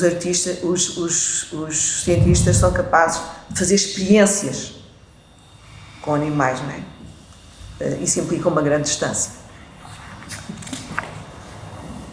E não é para os comer. O livro, agora isto é para nós todos, qualquer livro é uma proposta feita à sensibilidade, à inteligência do leitor. São elas a sensibilidade e a inteligência, e aqui um tema análise o escreve. Quanto mais decorada for a proposta, maior a sua margem de silêncio, maior a sua inesperada carga explosiva. Eu acho que neste livro, a todo momento, nós sentimos o silêncio e a todo momento sentimos uma explosão a dar-se, na Finisterra. Acho que é o livro dele. Eu, cada vez que o leio, fico em estado quase de choque. E destas 2 ou 3 vezes últimas que li para vir cá falar-vos, eu reparei que havia imensa coisa que eu não tinha reparado as outras vezes. Por exemplo, em relação a essa destruição. Percebi muito bem a destruição que se dava do material fotográfico, que é o papel ardido e o resto esmagado. O pai, todo esmagado. E a criança só gostaria de fazer uma pergunta, porquê? Mas não se atreve a fazer a pergunta. E o pai é uma pessoa muito lenta. E, portanto, uma pessoa muito vagarosa e lenta, quando decide, é inabalável. Ele faz tudo muito lentamente, não há nenhum movimento brusco na destruição. E costumava beber copos de conhaque muito rapidamente, mas aqueles vai bebendo muito lentamente, 6 ou 7, e limpa sempre a boca com um lenço que tem na algibeira, um lenço próprio dos fumadores, e depois dobra-o nas dobras e deixa sempre uma margem vermelha já muito gasta e poída à vista. E o Carlos de Oliveira escreve isso umas 4 ou 5 vezes diferentes, não só nessa altura, mas noutras ocasiões em que o pai está a falar com ele sobre fotografia, por exemplo. É muito impressionante essa figura do pai. E também não tinha compreendido completamente o que é que acontecia naquele capítulo em que a mãe está a fazer pirogravura num animal vivo. Eu não tinha percebido. Eu acho que ele nos deu a ver o que é que acontece ao animal antes da pirogravura, e a pirogravura faz sem se perceber isso, não é? Assim como os nossos sapatos se fazem, não é? Sem se perceber isso, sem se perceber que teve-se ter a lã e teve-se tirar, no caso de ter lã, ou no caso do boi que não tem lã, arrancar a pele. Eu dou uma ideia. Nós temos um amigo que se chama Peter Halton, que nos ensinou há uns anos que uma imagem é uma possibilidade trazida ao presente. A possibility rendered present. E neste livro, e principalmente naquilo que a Maria Filomena está a trazer, dá uma sensação que muitas vezes também a minha inteligência, ou whatever, não capta isso assim, não é? Leva muito mais tempo, mas dá uma sensação que muitas vezes não está a falar daquilo que está a falar. É como se fosse uma espécie deste movimento de trazer ao presente, como está no fundo da água e vai vindo assim ao presente. Sim. E às vezes eu perco-me no movimento das mãos a trazer, está a ver? Perco-me naquilo que não é. Porque há muitos diálogos que não têm identificação. Como eu disse, há várias vozes propostas. Ele às vezes fala delas, as vozes propuseram-se, mas outras vezes não fala. Às vezes nós percebemos que estão duas pessoas a falar uma com a outra, porque ele faz o tracinho, graficamente nós percebemos, outras vezes graficamente não percebemos. É um livro que tem que ser lido muitas vezes, por causa disso. Há diálogos constantes naquele livro. E aquele amigo, com ele, estão a ver um desenho que ele fez quando era criança. Mas outras vezes é a criança que está a falar e que está a ver o pai e a mãe. E o pai e a mãe já morreram. E são trazidos, não é? Há no Aprendiz de Feiticeiro uma coisa inacreditável, que é, não é ir buscar, a memória não vai buscar, a memória vem ter connosco. Pois, esse movimento aparece muito. E o que é que vem ter com ele nesse capítulo, que é maravilhoso, é a mãe. A mãe vem ter com ele e ele escreve sobre a mãe como se fosse um operador de cinema a filmá-la, e descreve todos os movimentos que faz para ver a mãe. A luz que concebeu para ela poder ser iluminada, e depois o desaparecimento da mãe. A mãe vem ter com ele. Aliás, é a distinção entre memória involuntária e memória voluntária. A memória involuntária é aquela que nos é ofertada, que vem ter connosco por nós olharmos para ali, para aquela palavra despassa-se, de repente lembramos-nos de uma pessoa que conhecemos não sei onde, ou de uma sede que tivemos, ou sentimos um dia perdidos e não sabíamos onde está. Ou então eu disse, olha, vou tentar lembrar-me, eu teria uns 5 anos, está a ver? Esta não é ofertada, este é um esforço. Que há de conhecer muitas ofertas pelo caminho, associações com as quais não contávamos, mas é bastante controlado, apesar de tudo. Os livros de memórias, em geral, são das memórias controladas. O Proust não é. Quer dizer, quando a memória involuntária é muito pensada a partir do Proust, não é? Essa memória que uma coisa que se faz na boca, um bolo, uma madalena que se faz na boca com chá, traz, e depois parece que ali estava um tesouro que vai-se escavando e nunca mais acaba de se escavar, não é? E aqui há isso constantemente, há esses movimentos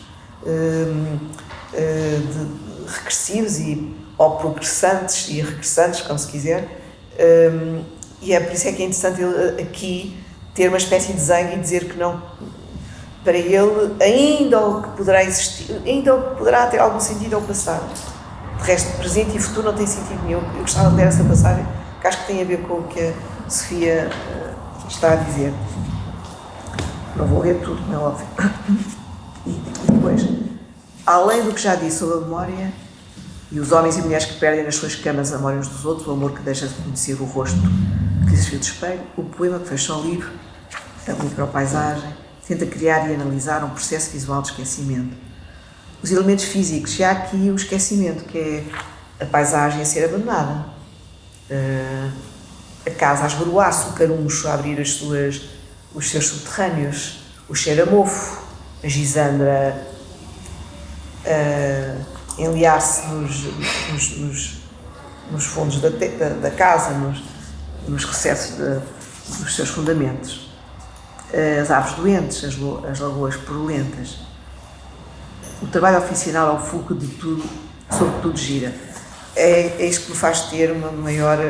Ler o Carlos de Oliveira é um dos prazeres maiores que eu hoje em dia tenho de leitura, porque é a concretude das coisas, dos gestos das pessoas e da fala das pessoas, que ele às vezes até põe entre parênteses. Os parênteses aparecem muitas vezes como um diálogo encoberto, aqui, quando aparecem parênteses. É como se fosse uma sincronicidade. Sim, exatamente. E com uma escrita a nossa escrita é sequencial. O maior milagre é quando se consegue fazer a simultaneidade. Claro. A grande poesia é Então, assim. Temos que arranjar uma maneira de escrever através da página. Não, porque o livro, o papel é tão... Com a net isso dá, não é? Faz links e pronto. Sim, mas não é a mesma coisa. Não é a mesma Não tem nada a ver. Aparecer ao mesmo tempo. Essa simultaneidade não. A simultaneidade é um estado. Yeah. É um estado espiritual, é uma coisa que corre entre muitas coisas, não é? A net não deixa fazer isso, porque Não. na net não há espaço.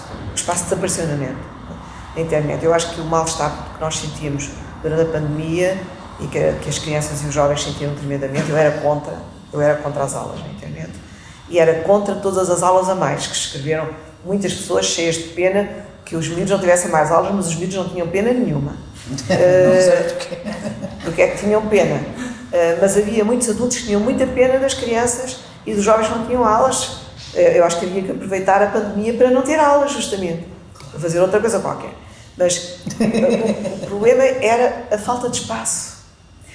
É que o espaço que nós habitamos, claro que nós podemos geometricamente dizer que tem a ver com as 3 dimensões ou outras no espaço não euclidiano, mas isso não nos para aí. Nós nunca vivemos num espaço não euclidiano. Mas a imaginação consegue. Pois. A imaginação consegue. Mas para fazer os gestos, quer dizer, de levar a mão à boca, se não há espaço euclidiano, não sei como é que chegamos cá. Como é que chegamos à boca? Vai ser difícil. É que boca.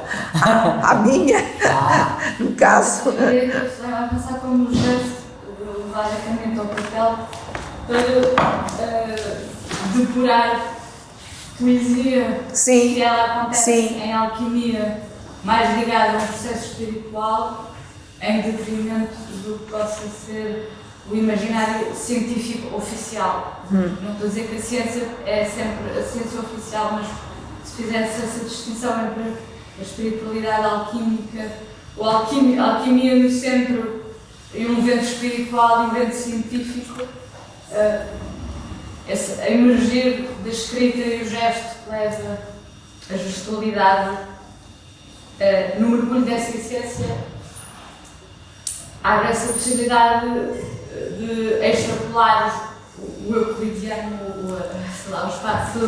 Eu devo dizer que me dou muito bem com o espaço euclidiano, amo Euclides, e Euclides era a matemática, ou melhor, a medição do espaço, a geometria, que é a medição da Terra, tem um sentido muito concreto. A geometria hoje em dia é quase totalmente algébrica, não se vê nada.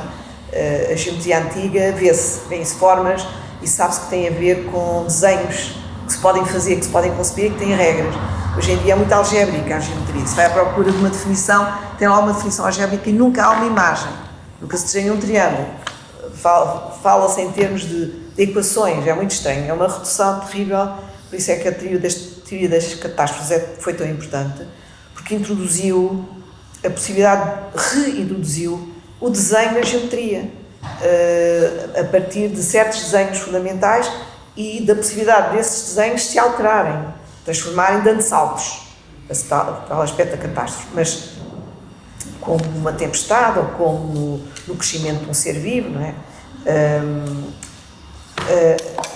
A geometria euclidiana ficou, não sei porquê, com muito má fama. Nunca percebi porquê, sinceramente. A invenção de outros espaços é extraordinária, que alguém tinha inventado outros espaços. É verdade que alguns matemáticos tinham inventado outros espaços. Mas a geometria euclidiana tem a ver com a Terra e com a força da gravidade.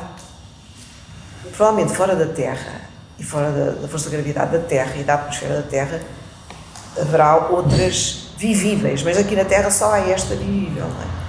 Nós movemos no espaço por causa de sermos pesados e a Terra nos atrair, não é? Se estamos dentro de uma cápsula intergaláctica, acabou-se, não é? O corpo deixa de ter peso e não pode pôr os pés na Terra. E para poder pôr os pés na cápsula, os esforços que é preciso fazer, não é? Além de estar tudo a voar, sempre, canetas, comidas, tudo. Eu prefiro que o chazinho esteja aqui e que os meus pés estejam aqui ou na rua. Portanto, eu não vou agora atacar uma coisa que tem a ver com a Terra, nasceu da Terra. Como é que é isso? Por causa da imaginação de alguns matemáticos, ok? É fantástico, é pensado noutros sistemas que têm mais do que 3 dimensões.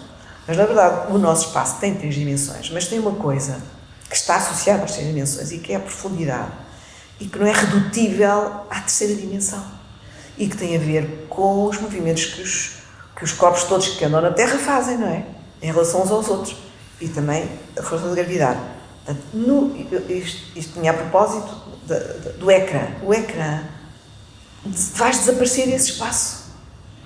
Parece que é o espaço euclidiano. Não é nada aquilo. Não é nenhum espaço euclidiano. É completamente plano. O ecrã é plano. A profundidade é um truque dos nossos olhos, que são muito espertos, o nosso cérebro é muito esperto e tenta adaptar para haver uma pessoa atrás de outra. Mas quando nós estamos naquelas reuniões Zoom, eu só me sinto numa sala de espectros, mais nada. Esperto. Só. Vieram todos da tumba, é o que me parece. Vocês vieram todos da tumba. Desculpem lá. Seus tumbeiros. Mas eu também faço reuniões dessas. Mas a sensação quando sai da reunião é de esgotamento total, é que me tiveram a sugar. Houve um processo qualquer de sugamento, de sucção, que tem a ver com o meu corpinho. Ali naquela falsa coisa de ecrã que parece um espaço e não é. É um espaço completamente bidimensional. Também há quem tenha imaginado viver num espaço bidimensional. Mas ficamos, não sei. Quer dizer, ficamos sem saliências e sem depressões. Não temos olhos, não temos boca. Como é que abrimos a boca? Abrimos a boca, mas... Só para os lados. Só para os lados. Ou as pessoas que fazem aquelas plásticas. Essas ficam bastante planas. Estão a treinar e ficar para o lado. A treinar e viver para o espaço. Vão com o Elon Musk. Vão todos. Eu adorava. Eu também. Eu desejo-lhes boa viagem. Eu também. Como é que se consegue essa simultaneidade com a escrita? É também um truque também? Claro. Não percebi. É um truque. Eu gosto muito da palavra truque.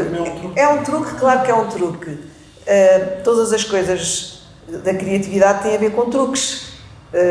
A que nós chamamos técnica. Técnica. Pode ser o quê? No início do mês? Pode ser? Pode ser no princípio do mês. Não, maio, abril, não. Pode ser. Então. Tirei o som. É alguém que não tirou o som. Ele fala de truque, há aqui um momento que fala de truque, que é muito bom em vez de ilusão, porque o amigo quer que ele diga, quer à viva força, os dois, e há uma vez que ele diz os dois, fala dos dois, e o amigo queria que aquilo fosse uma ilusão, mas não é uma ilusão, é um truque. O truque não produz ilusões, produz continuidade, produz simultaneidade, produz harmonia, produz força. Um bocadinho, Maria Filomena. É que temos aqui uma pessoa. Queria fazer uma pergunta. Não, que está a falar ao telefone. Podia desligar o som? Como é que se faz? Isto está uma maneira de desligar o som, não é? Tu és a administradora, acho que podes. Não sou, não. Tem que ser então a administradora. Quem pode, pode. Quem pode. Quem é a administradora? Acho que é o mundo, presta um bocadinho, eu consigo. Desculpem lá. Ora bem. Claim host, lá vou eu. Peço imensa desculpa. Faz mal. Assim chegamos lá, porque a Maria Filomena é muito mais rápida que nós. E assim a gente chega lá. Claim host, só está ele aqui. Não é que eu tive que tirar o som às pessoas, tadinha.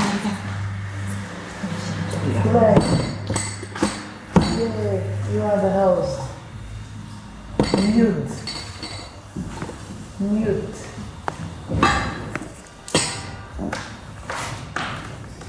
Já podem! Olha, se vocês quiserem falar, que não seja ao telefone, por favor. Podem falar à vontade. À vontade. Pronto. Já fiz mute. Está ali. Desculpa lá. Não faz mal. Então vamos falar do trabalho oficinal, esse trabalho que tem os truques. O trabalho oficinal é o fogo sobre o que tudo gira. Mesa, papel, caneta, luz elétrica. Por visto, ele gosta de escrever com luz elétrica. É muito impressionante, não é? Gosta de escrever de noite. e horas sobre horas de paciência. Para mim, este trabalho consiste quase sempre em alcançar um texto muito despejado e deduzido de si mesmo, o que me obriga, por vezes, a transformá-lo numa meditação sobre o seu próprio desenvolvimento. Este poema de micropaisagem é, muitas vezes, uma meditação sobre a poesia. Como este livro da Finisterra, é uma meditação sobre, para mim, é uma meditação inteira sobre a vida. Sobre a paisagem da vida, esta paisagem em particular, mas também pode ser outra qualquer, esta paisagem da vida, o pai a fotografia, a mãe a pirogravura, o amigo que está sempre a desdizê-lo, que está sempre inquieto, os camponeses, que são os peregrinos, os que vivem pouco tempo na terra. E há aqui uma passagem maravilhosa sobre isso, sobre a brevidade da vida dos camponeses. Perguntam por que falo tanto de infância. Porque haveria de ser a secura aridez desta linguagem. A linguagem dele é muito seca, muito repetitiva. Fabrico em parte materiais remotos, saibro. Não deram por isso, constantemente, as palavras transformam-se nas coisas sendo sempre palavras. Nós percebemos que elas estão a se transformar nas coisas. As palavras estão-se a transformar em areia, estão-se a transformar em olho, estão-se a transformar... É muito estranho este livro. Eu acho que tem esse poder absolutamente único. Na literatura portuguesa não conheço nada parecido. Aves, musgo, é gente numa grande solidão de areia. Não é um paraíso perdido, a paisagem da infância, mas a pobreza, a nudez, a carência de quase tudo.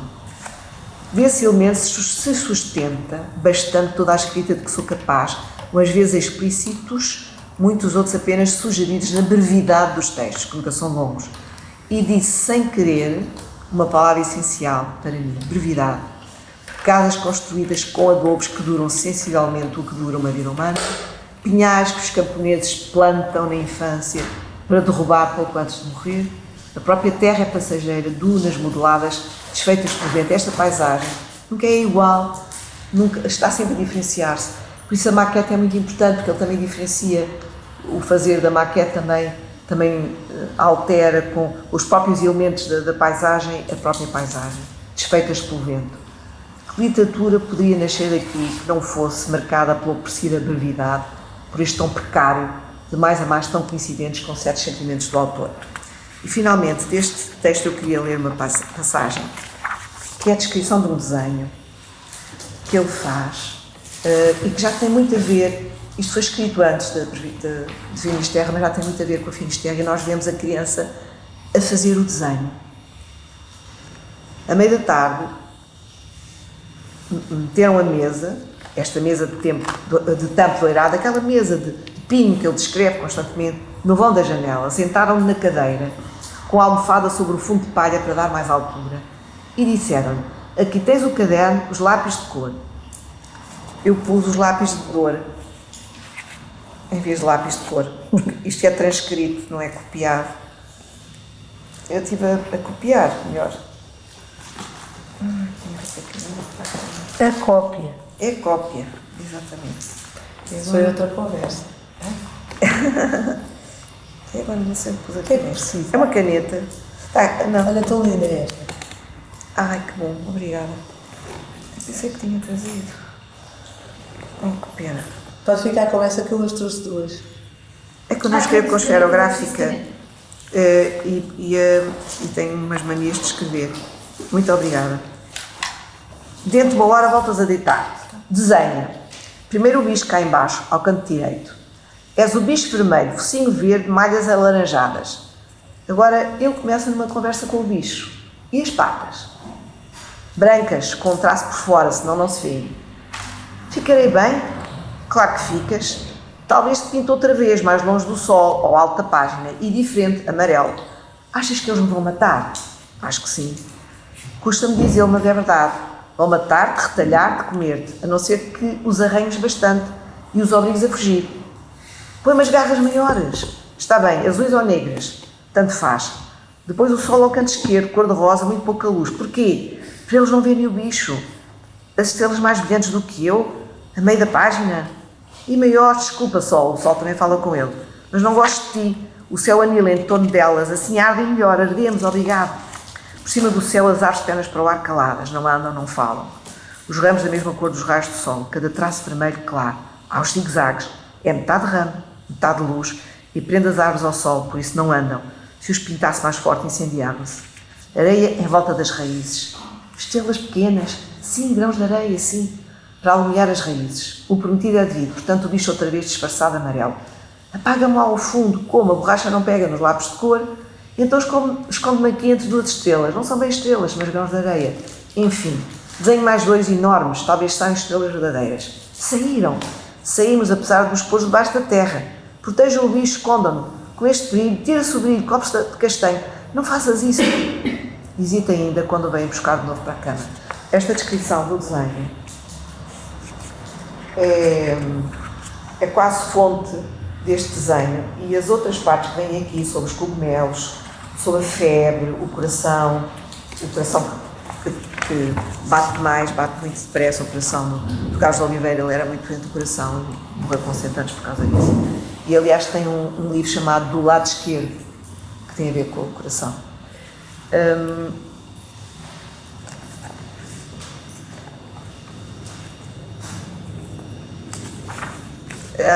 Falou da alquimia, e no capítulo 9 é quase só sobre a alquimia por causa da porcelana, aquela porcelana transparente, e depois as palavras próximas da alquimia e da porcelana, que é forno, cozedura, espécies de fogo, princípio de diferenciação, etc. Eu queria ler a criada a falar agora.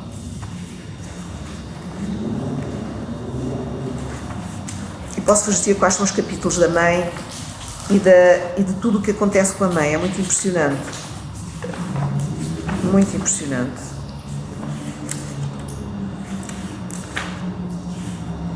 Há um capítulo sobre a lei, o capítulo 20, que é excepcional. E um e outro que retomam no capítulo 21 também é. Outra vez para trás, para perceber, isto é para mim, por causa de trás os montes, mas sobre a lei, o 22, o 23, sobre a lei de novo, um e outro, onde é que está? A criada, a das hipotecas, que é o 25, a criada, 26. Vem da cozinha pelo corredor lateral e entra na sala furtivamente, um vulto quase fluido. Quando intercepta o fulgor da janela, reconheço-a. A criança reconhece, está a ver como é a memória.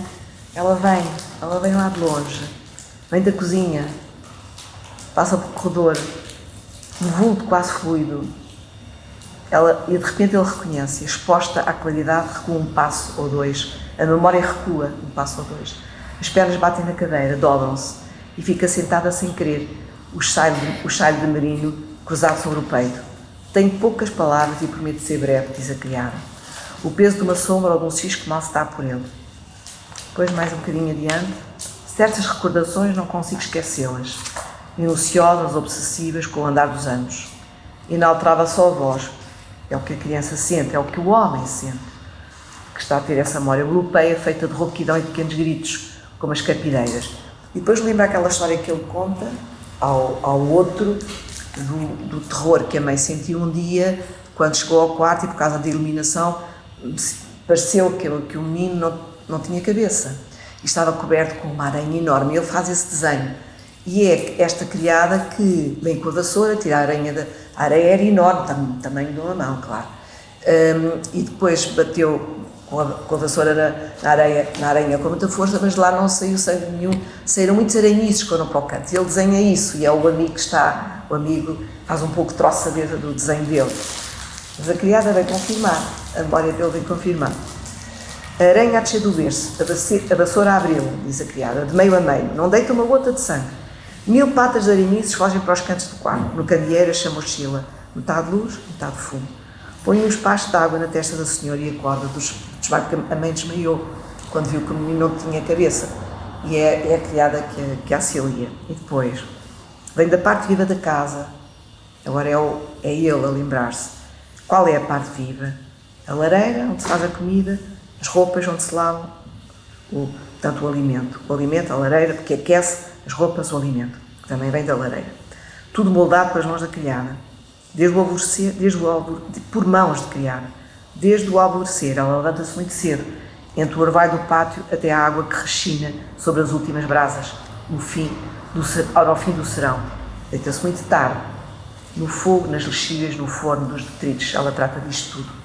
Sobretudo o pressentimento toca-me de leve e queima. Esta criança nasceu para destruir a família.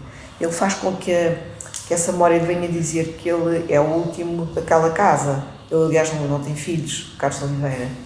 E a casa está a degradar-se e ele não pode continuar a obra do avô, nem a obra dos pais. Apesar de ele amar tanto a fotografia e converter a fotografia numa espécie de elemento poético, construtivo poético, em muitos poemas, aliás. E o cinema, em muitos poemas em que isso acontece. A pirogravura menos, é só aqui, mas de maneira muito poderosa.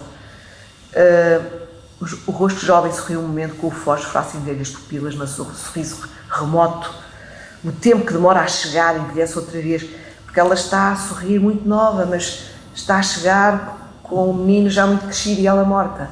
Portanto, vai envelhecendo o sorriso à medida que a memória vem ter com ele. É muito impressionante, não é? Não pretendo julgá-lo, Deus me defenda da arrogância. Transmito-o a vivo. Se alguém entregar as chaves desta casa a um estranho, ele é um estranho. Ele não é um camponês, ele não tem a profissão do pai, não é médico. A mãe, que trabalha em casa e faz estas pirogravuras, mas a mãe encarrega-se da casa. Ele, no fundo, é um estranho. Ele é um poeta. Foi estudar para Coimbra e depois torna-se poeta, torna-se escritor. É um estranho a tudo aquilo, mas ao mesmo tempo ele quer sondar, tal como todos eles, a paisagem. A paisagem é o que o alimenta enquanto poeta também. É naturalmente a criança que as aranhas procuraram no berço, diz ele.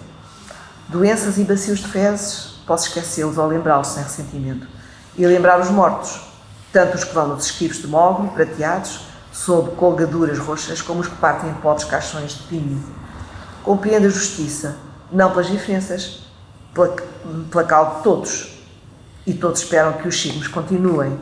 Confiar as chaves nas mãos familiares, merecer de alma e corpo o mesmo repouso. Depois, a última cinza. O que sinto não tem grande importância. Sinto-me presa aos que sirvo. É extraordinário como ela explica tão bem a servidão. Sinto-me preso aos que sirvo. Abriram em mim a fonte da piedade e agora, quando muito, ouvem o murmúrio distraídos. Mas há na teia malhas soltas para os dedos calosos, que todos caem numa teia.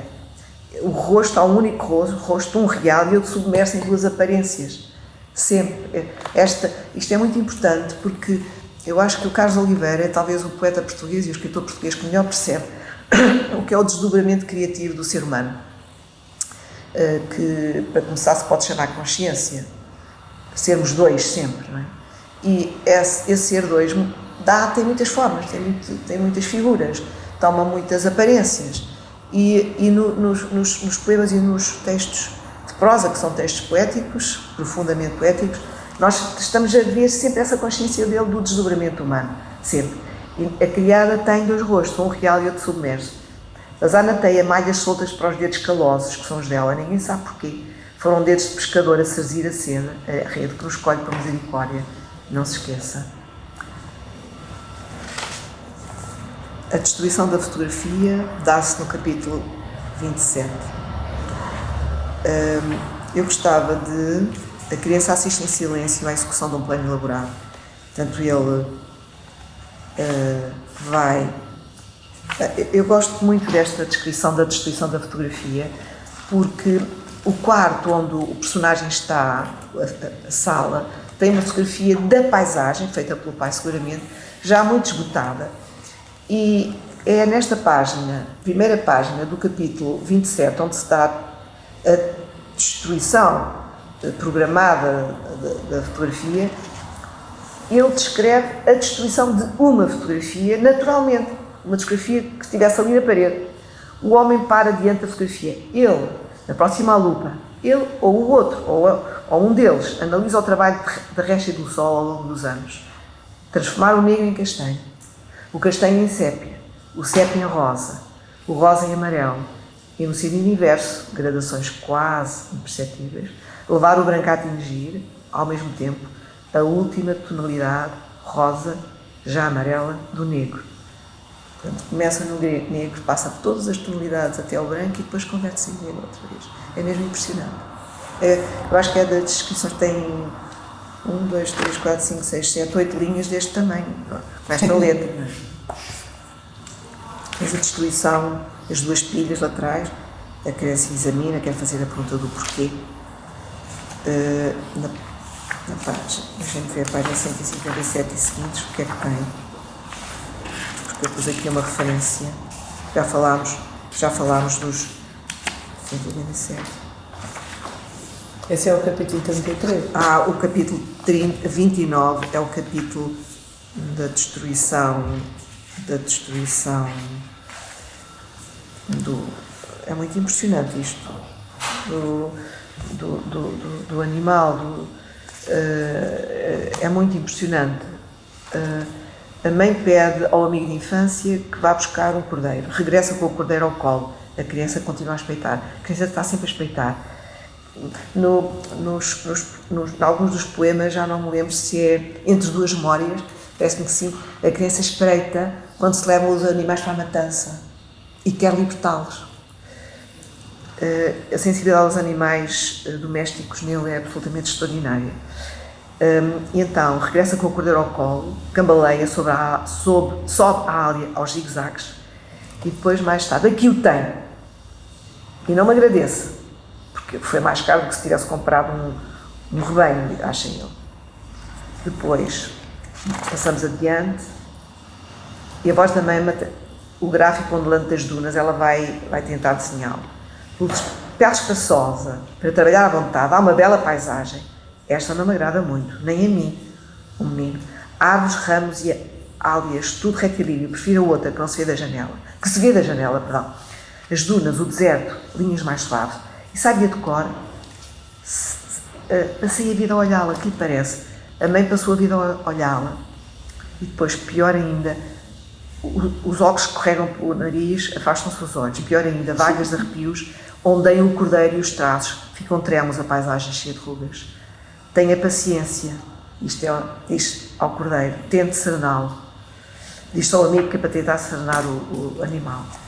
E depois, o estilete apaga-se e cada traça frio dilacera a pele do cordeiro, que sangra também. Duas fontes vermelhas gotejam sobre a areia, derretem os blocos de gelo, os dejetos do bicho assustado misturam-se e turvam o azul da áurea. A criança desviou os olhos uns segundos, com efeito a mãe, o amigo de família, o cordeiro, a própria cadeira de balanço, afundam as pernas numa espécie de lama violeta a alastrar perigosamente. Depois parece que a paisagem se reconstitui, regressa à estabilidade, e depois passa um cataclismo por causa da pirogravura e do folo estragado. O Agnus Dei, murmura a criança. O Cordeiro de Deus, não é? Penso melhor andando e sai de casa, a tempo. E a mãe mergulha suavemente o estilete em brasa no olho esquerdo do cordeiro, de golpe cintilante, como...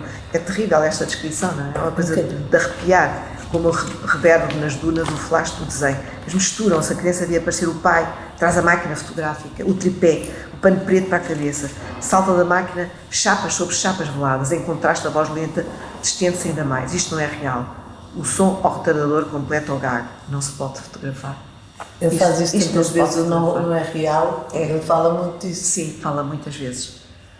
Não é real, isto não é real, não se pode fotografar e ao mesmo tempo não podia ser mais real, não é?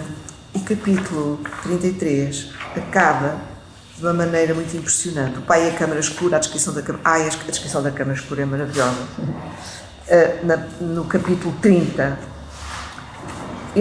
o menino nunca pôde entrar na câmara escura, o pai nunca o deixou. Visitou às escondidas, claro, parada sem fabricar imagens. Uma antiga despensa e a mesa de pinho, as tinas, os solutos, as chapas que secam, presas por molas de roupa a um cordel. Nenhuma surpresa. Afinal, surgem como as imagens? Reações químicas? Pois sim, e que processo de substâncias poderes orientam o mistério. Comparar outra vez com a madrugada. Isto é muito bonito, porque ele já tinha comparado. As imagens rompem com uma madrugada. É muito bonito o verbo romper. Nós nunca dizemos, a noite não rompe, cai. O que rompe é o dia. E a noite tem imagens quando cai porque o dia rompeu, porque o dia ajuda, assiste às imagens noturnas. E depois às estrelas e a lua. Porque se não houvesse nada não havia imagens. Havia no grupo total, não é? E a câmara escura é um bocadinho a noite, onde rompe um dia, onde rompe uma manhã, uma aurora. Comparar outra vez com a madrugada, embora pensando melhor lhe pareça insuficiente, sempre elucida alguma coisa. As comparações são sempre insuficientes, mas elucidam sempre. Não descansemos de fazer comparações. Nunca. É um exercício muito meditativo, mas nunca pleno, nunca nos satisfaz. A comparação nunca nos satisfaz. Mas sem a comparação não temos nada, absolutamente nada. Então, é pouco, mas é necessário. Não é suficiente, mas é necessário. Também ela rompe da noite e torna o mundo diferenciado, envolve-o numa película de luz, deixa-o reter e fixar as formas, as tonalidades pouco a pouco. O homem sai da câmara escura arrastando a mesa de pinho, que se lembra existe ainda na casa 3 ou 4. Mas um mecanismo complexo, memória, instinto, sentimentos, é inútil estar a distinguir. E ele gosta de designá-lo como um mecanismo que é uma espécie de harmonias pré-estabelecidas, forças de atração que conjugam elementos dispersos e os reúnem. Depois mais para a frente, gostava de ler os capítulos sobre a mulher são muito impressionantes. Eu posso dizer-vos quais são. Não trouxe o meu caderninho, portanto não tenho ajuda. Mas depois pode-nos enviar. Posso enviar, porque os capítulos sobre a mulher, por um lado, são o 6º, que é a discussão entre 2 pontos de vista sobre arte, no fundo. Eu acho que convinha ler o capítulo 6º. O capítulo 6º. Por acaso li-o hoje, no final da giro, prática da manhã. Giro. Capítulo 6. Começa assim: o melhor é voltar atrás ao começo de tudo. Há 1000 ou mais, alguém repara, há 1000 anos, atentamente numa garrafa cheia de água, e descobre o primeiro objetivo. Isto é a voz lenta do pai. Depois continua. Como diz o companheiro de fotografia, a imagem apresenta um ordenamento inverso do real, mas captou-lhe os elementos essenciais. Ergue os olhos do livro e fita, através da vidraça, a paisagem deserta. Pode confrontar sempre que apetecer, ou sempre que apetece, a fotografia na parede, junto da janela, e a realidade exterior, a horas certas, sob a luz quase igual. Esmordado ao contrário, pernas para o ar, a imagem repete com grande semelhança areia, gramíneas, céu, lagoa. E outros elementos, se os houver: homens, cavalos, bois, carneiros, aves, tudo coisas concretas. São também captados na lente rudimentar da garrafa d'água, quando aparecerem. A imagem não é perfeita, escapam-lhe alguns pormenores, mas foi o ponto de partida. Cálculos, sonhos, tentativas. Isto é fabuloso. Cálculos, sonhos, tentativas. 3 coisas diferentes quando se está a criar o que quer que seja. Convém não esquecer. Sonhar só não chega. Tentativas só não chegam. E cálculos ainda menos. Mas se as tentativas não se somam, não é somar, mas não se aliam aos sonhos e aos cálculos, fica uma coisa meio mal feita, não é? Até à invenção das lentes, depois. A criança espera com paciência. De súbito, julga ouvir nas palavras do pai o eco de uma voz e não a própria voz. O real outra vez às avessas. Pensa também um gume fulgurante. Lentes para fixar o grão de areia, o astro. Magia e imaginação limitam-se a colher o rigor submerso da realidade. Portanto, isto é um ponto de vista sobre a arte. A arte capta aquilo que a realidade segrega. Nas palavras dele, está submerso, o que está submerso. Faz vir ao de cima o que está submerso na realidade. Isto pensa ao pai. A voz da mãe modela as palavras em tonalidades graves. É muito interessante. Agora não vou ler, senão nunca mais saímos. Eu adorava, o que eu gostava era ler o livro todo. Mas demorava muitas horas a ler em alta voz. Depois ainda por cima leio depressa, tinha que ir mais devagar. Eu leio muito depressa quando leio, é verdade. É uma coisa muito, não é nada bom. porque tem que saborear as palavras quando elas se leem alto. Mas a Maria Filomena lê sempre assim muito rápido, mesmo quando lê para si. Depois leio, mas quando leio para outros alto, devia ler de maneira diferente. Oh, Não, devia. o que a gente devia, o que a gente devia. Não, é a força de ler muito depressa sozinha que faz com que tenha que... Eu acho sempre que estou a ler muito devagar, quando estou a ler para os outros. Eu já ouvi várias vezes. E leio as pessoas sempre dizerem, depressa. Sempre. E eu penso que estou a ler muito devagar, sempre. Ao retardador. Ao retardador, mas assim estou a ser, como é que eu ia dizer, não estou a fazer justiça ao que leio. Portanto, tenho que ler. Magia e imaginação limitam-se a colher o rigor submerso da realidade. Isto é uma maneira de pensar a criatividade. Agora vem a mãe. A mãe que fala de uma maneira muito particular. A sílaba inicial é sempre mais alta do que a última. E se a palavra tem só uma sílaba, a voz sobrepõe-na ao começo da palavra seguinte. Gostava de concordar, diz a mãe, tanto mais que me interessa um único pormenor. Mas basta o pormenor, não é? O engano, o algarismo e as contas saem erradas. Falo de contas por falar. Não aludo à ruína da casa. É muito tarde e todos temos culpas, mesmo tu que gostas do jardim de esganhar. Agora continua. Uns mais do que outros já se vê. Livros de escrituração por abrir há quantos anos? Os que, no fundo, colaboraram na destruição. Louças partidas, paredes sem cal, é a vida de toda a gente, roupas no fio, mas enfim. Quando lava fogo na carneira de uma almofada, a paisagem que as lentes fotografam, areia, gramíneas, lagoa, céu e nuvens, não espero que a minha imaginação se desprenda da paisagem. Ela não faz como o pai. Espero, talvez, um estímulo de fora das relações de sujeito-objeto. O sujeito faz parte da realidade e sem ele, que sente as coisas, é a única vez que ele fala de sujeito e sujeito-objeto, nada teria sentido. Pausa. Quer dizer, o pormenor sou eu. Somos nós, criaturas de Deus, não posso admiti-lo. Ponho de parte temas acessórios de imperfeição da máquina, semelhança artificial com o nosso olhar. Tem a realidade o fascínio do tesouro escondido? Creio que bem que sim. E a entrega mecânica à tentação acaba por destruir-nos. O real não é diabólico em si mesmo, longe disso. Aponta para a almofada de caneira, uma gravura abstrata, perto da geometria da arquitetura submersa nas coisas. Mas foi a minha imaginação, partindo do real, eu sei, a construí-la. Magia para filtrar o mundo, dar-lhe algum sentido. Estão a ver a diferença? Tira debaixo da água a realidade que estava lá meio enterrada. A outra vai ao pé da realidade com a sua imaginação e retira qualquer coisa que já está muito distante daquilo que a coisa era.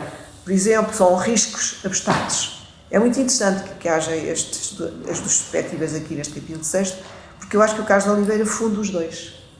Por um lado, vai tirar do fundo da água, desprender a paisagem do fundo da água. Por outro lado, a imaginação dele vai reconstituir qualquer coisa que a paisagem não lhe deu diretamente, deu-lhe indiretamente.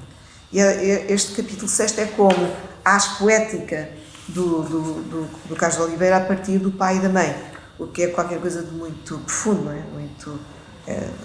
É muito impressionante. Que é o que ele faz com a escrita toda, essas duas. Exatamente. Agora queria-vos dizer que ele começa o livro, que eu comecei por ler, o primeiro capítulo, precisa de medir a casa, os quartos, 1 a 1, comprimento, largura, pé direito, avaliar a superfície entregue à névoa e os seus pontos frágeis, janelas, portas e postigos, conhecer melhor o brilho da cera de lida, ou a sombra que se oculta nas galerias de caruncho, e o pó nas manchas de umidade nos tetos, as manchas de umidade nos tetos, a serradura interior da madeira. Uma tarde assim, tão cheia de água, respirar ainda o fino diapasão, fala 2 vezes o diapasão das goteiras, é muito bonito. Esta musicalidade, onde não há nenhuma música de pautas, é uma musicalidade de tudo o que existe. E as goteiras são diapasão, como o cigarro é medida temporal. O tempo é medido pelo cigarro na boca dele. Quando ele tira o cigarro, já meio gasto, então há um tempo que passou. A pouca transparência lá de fora, cada vez mais turva, como absorve ela o murmúrio dos móveis. A fita métrica deve estar na gaveta superior direita da cômoda holandesa, onde sempre esteve. A chave vejo daqui. Chama de níquel vacilando na fechadura do último gavetão. Calcular com rigor em que posso mexer na distância entre as coisas, no sítio de certas cadeiras. E depois vem aquele último período que eu já vos tinha lido, andar altas horas através da casa, às escuras e sem interrupções. E agora, no último capítulo, 33, como é que acaba? Não é bem o último período, mas é para mim o último período. Não me di, é o penúltimo parágrafo.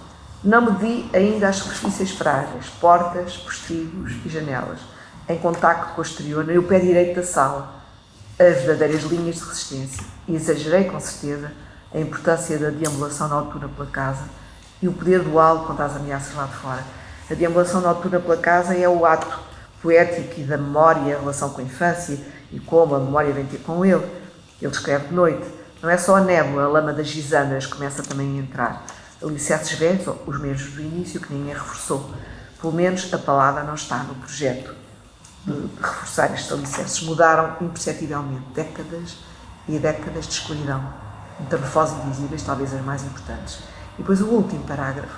Vejo num breve fulgor dual a golfada gelatinosa rondando a cadeira de espaldar, onde esteve o executor fiscal, que foi lá para depois haver uma hipoteca, porque eles não têm dinheiro para pagar a casa. Ou querem dinheiro porque têm outras despesas. Isso não é dito. E a seguir a mulher dos dois rostos, a criada. Nasce no vão da janela embaixo, junto do rodapé. Linha aberta entre duas tábuas podres. Espraia-se pelo tapete e sofre primeiro a cinza, que tombou do chale do marido da mãe, e depois à segunda investida arrasta os grãos de saliva. Não, o chale de vinho, acho que o chale é o da... Agora esqueci-me se é o da mãe, se é o da criada, por acaso. Talvez seja da mãe, sim. E depois à segunda investida arrasta os grãos de saliva do executor, que era o que ia lá para fazer a hipoteca, que tilintam e brilham até desaparecer. E assim acaba este livro, que tem uma nota final maravilhosa, não sei se leram, imitando um dos narradores deste livro. Há vários narradores, já percebemos. Também o autor coligiu numa única pasta de velhos papéis dispersos, portanto é a maneira dele trabalhar. Não utilizou todos. Depois o capítulo 11, que é maravilhoso, é quase a transcrição ipsis verbis, diria a criança, de um número de frases colhidas na monografia do padre João Rezende sobre a Gândara. É lindo esse capítulo, sobre como geologicamente evoluiu aquela região. É linda essa parte. E depois utilizou outras duas hipóteses pseudocientíficas sobre a paisagem e que tem consequências nos desenhos. Depois lembra-se ainda de outra sua destruição, a casa destruída, opções pessoais e sociais idênticas. Não lhe parece grave haver repetições? Grave seria, com certeza, não as ter aprofundado um pouco. Pronto, ficamos por aqui, não é? Vocês querem dizer alguma coisa? Criaturas da tumba.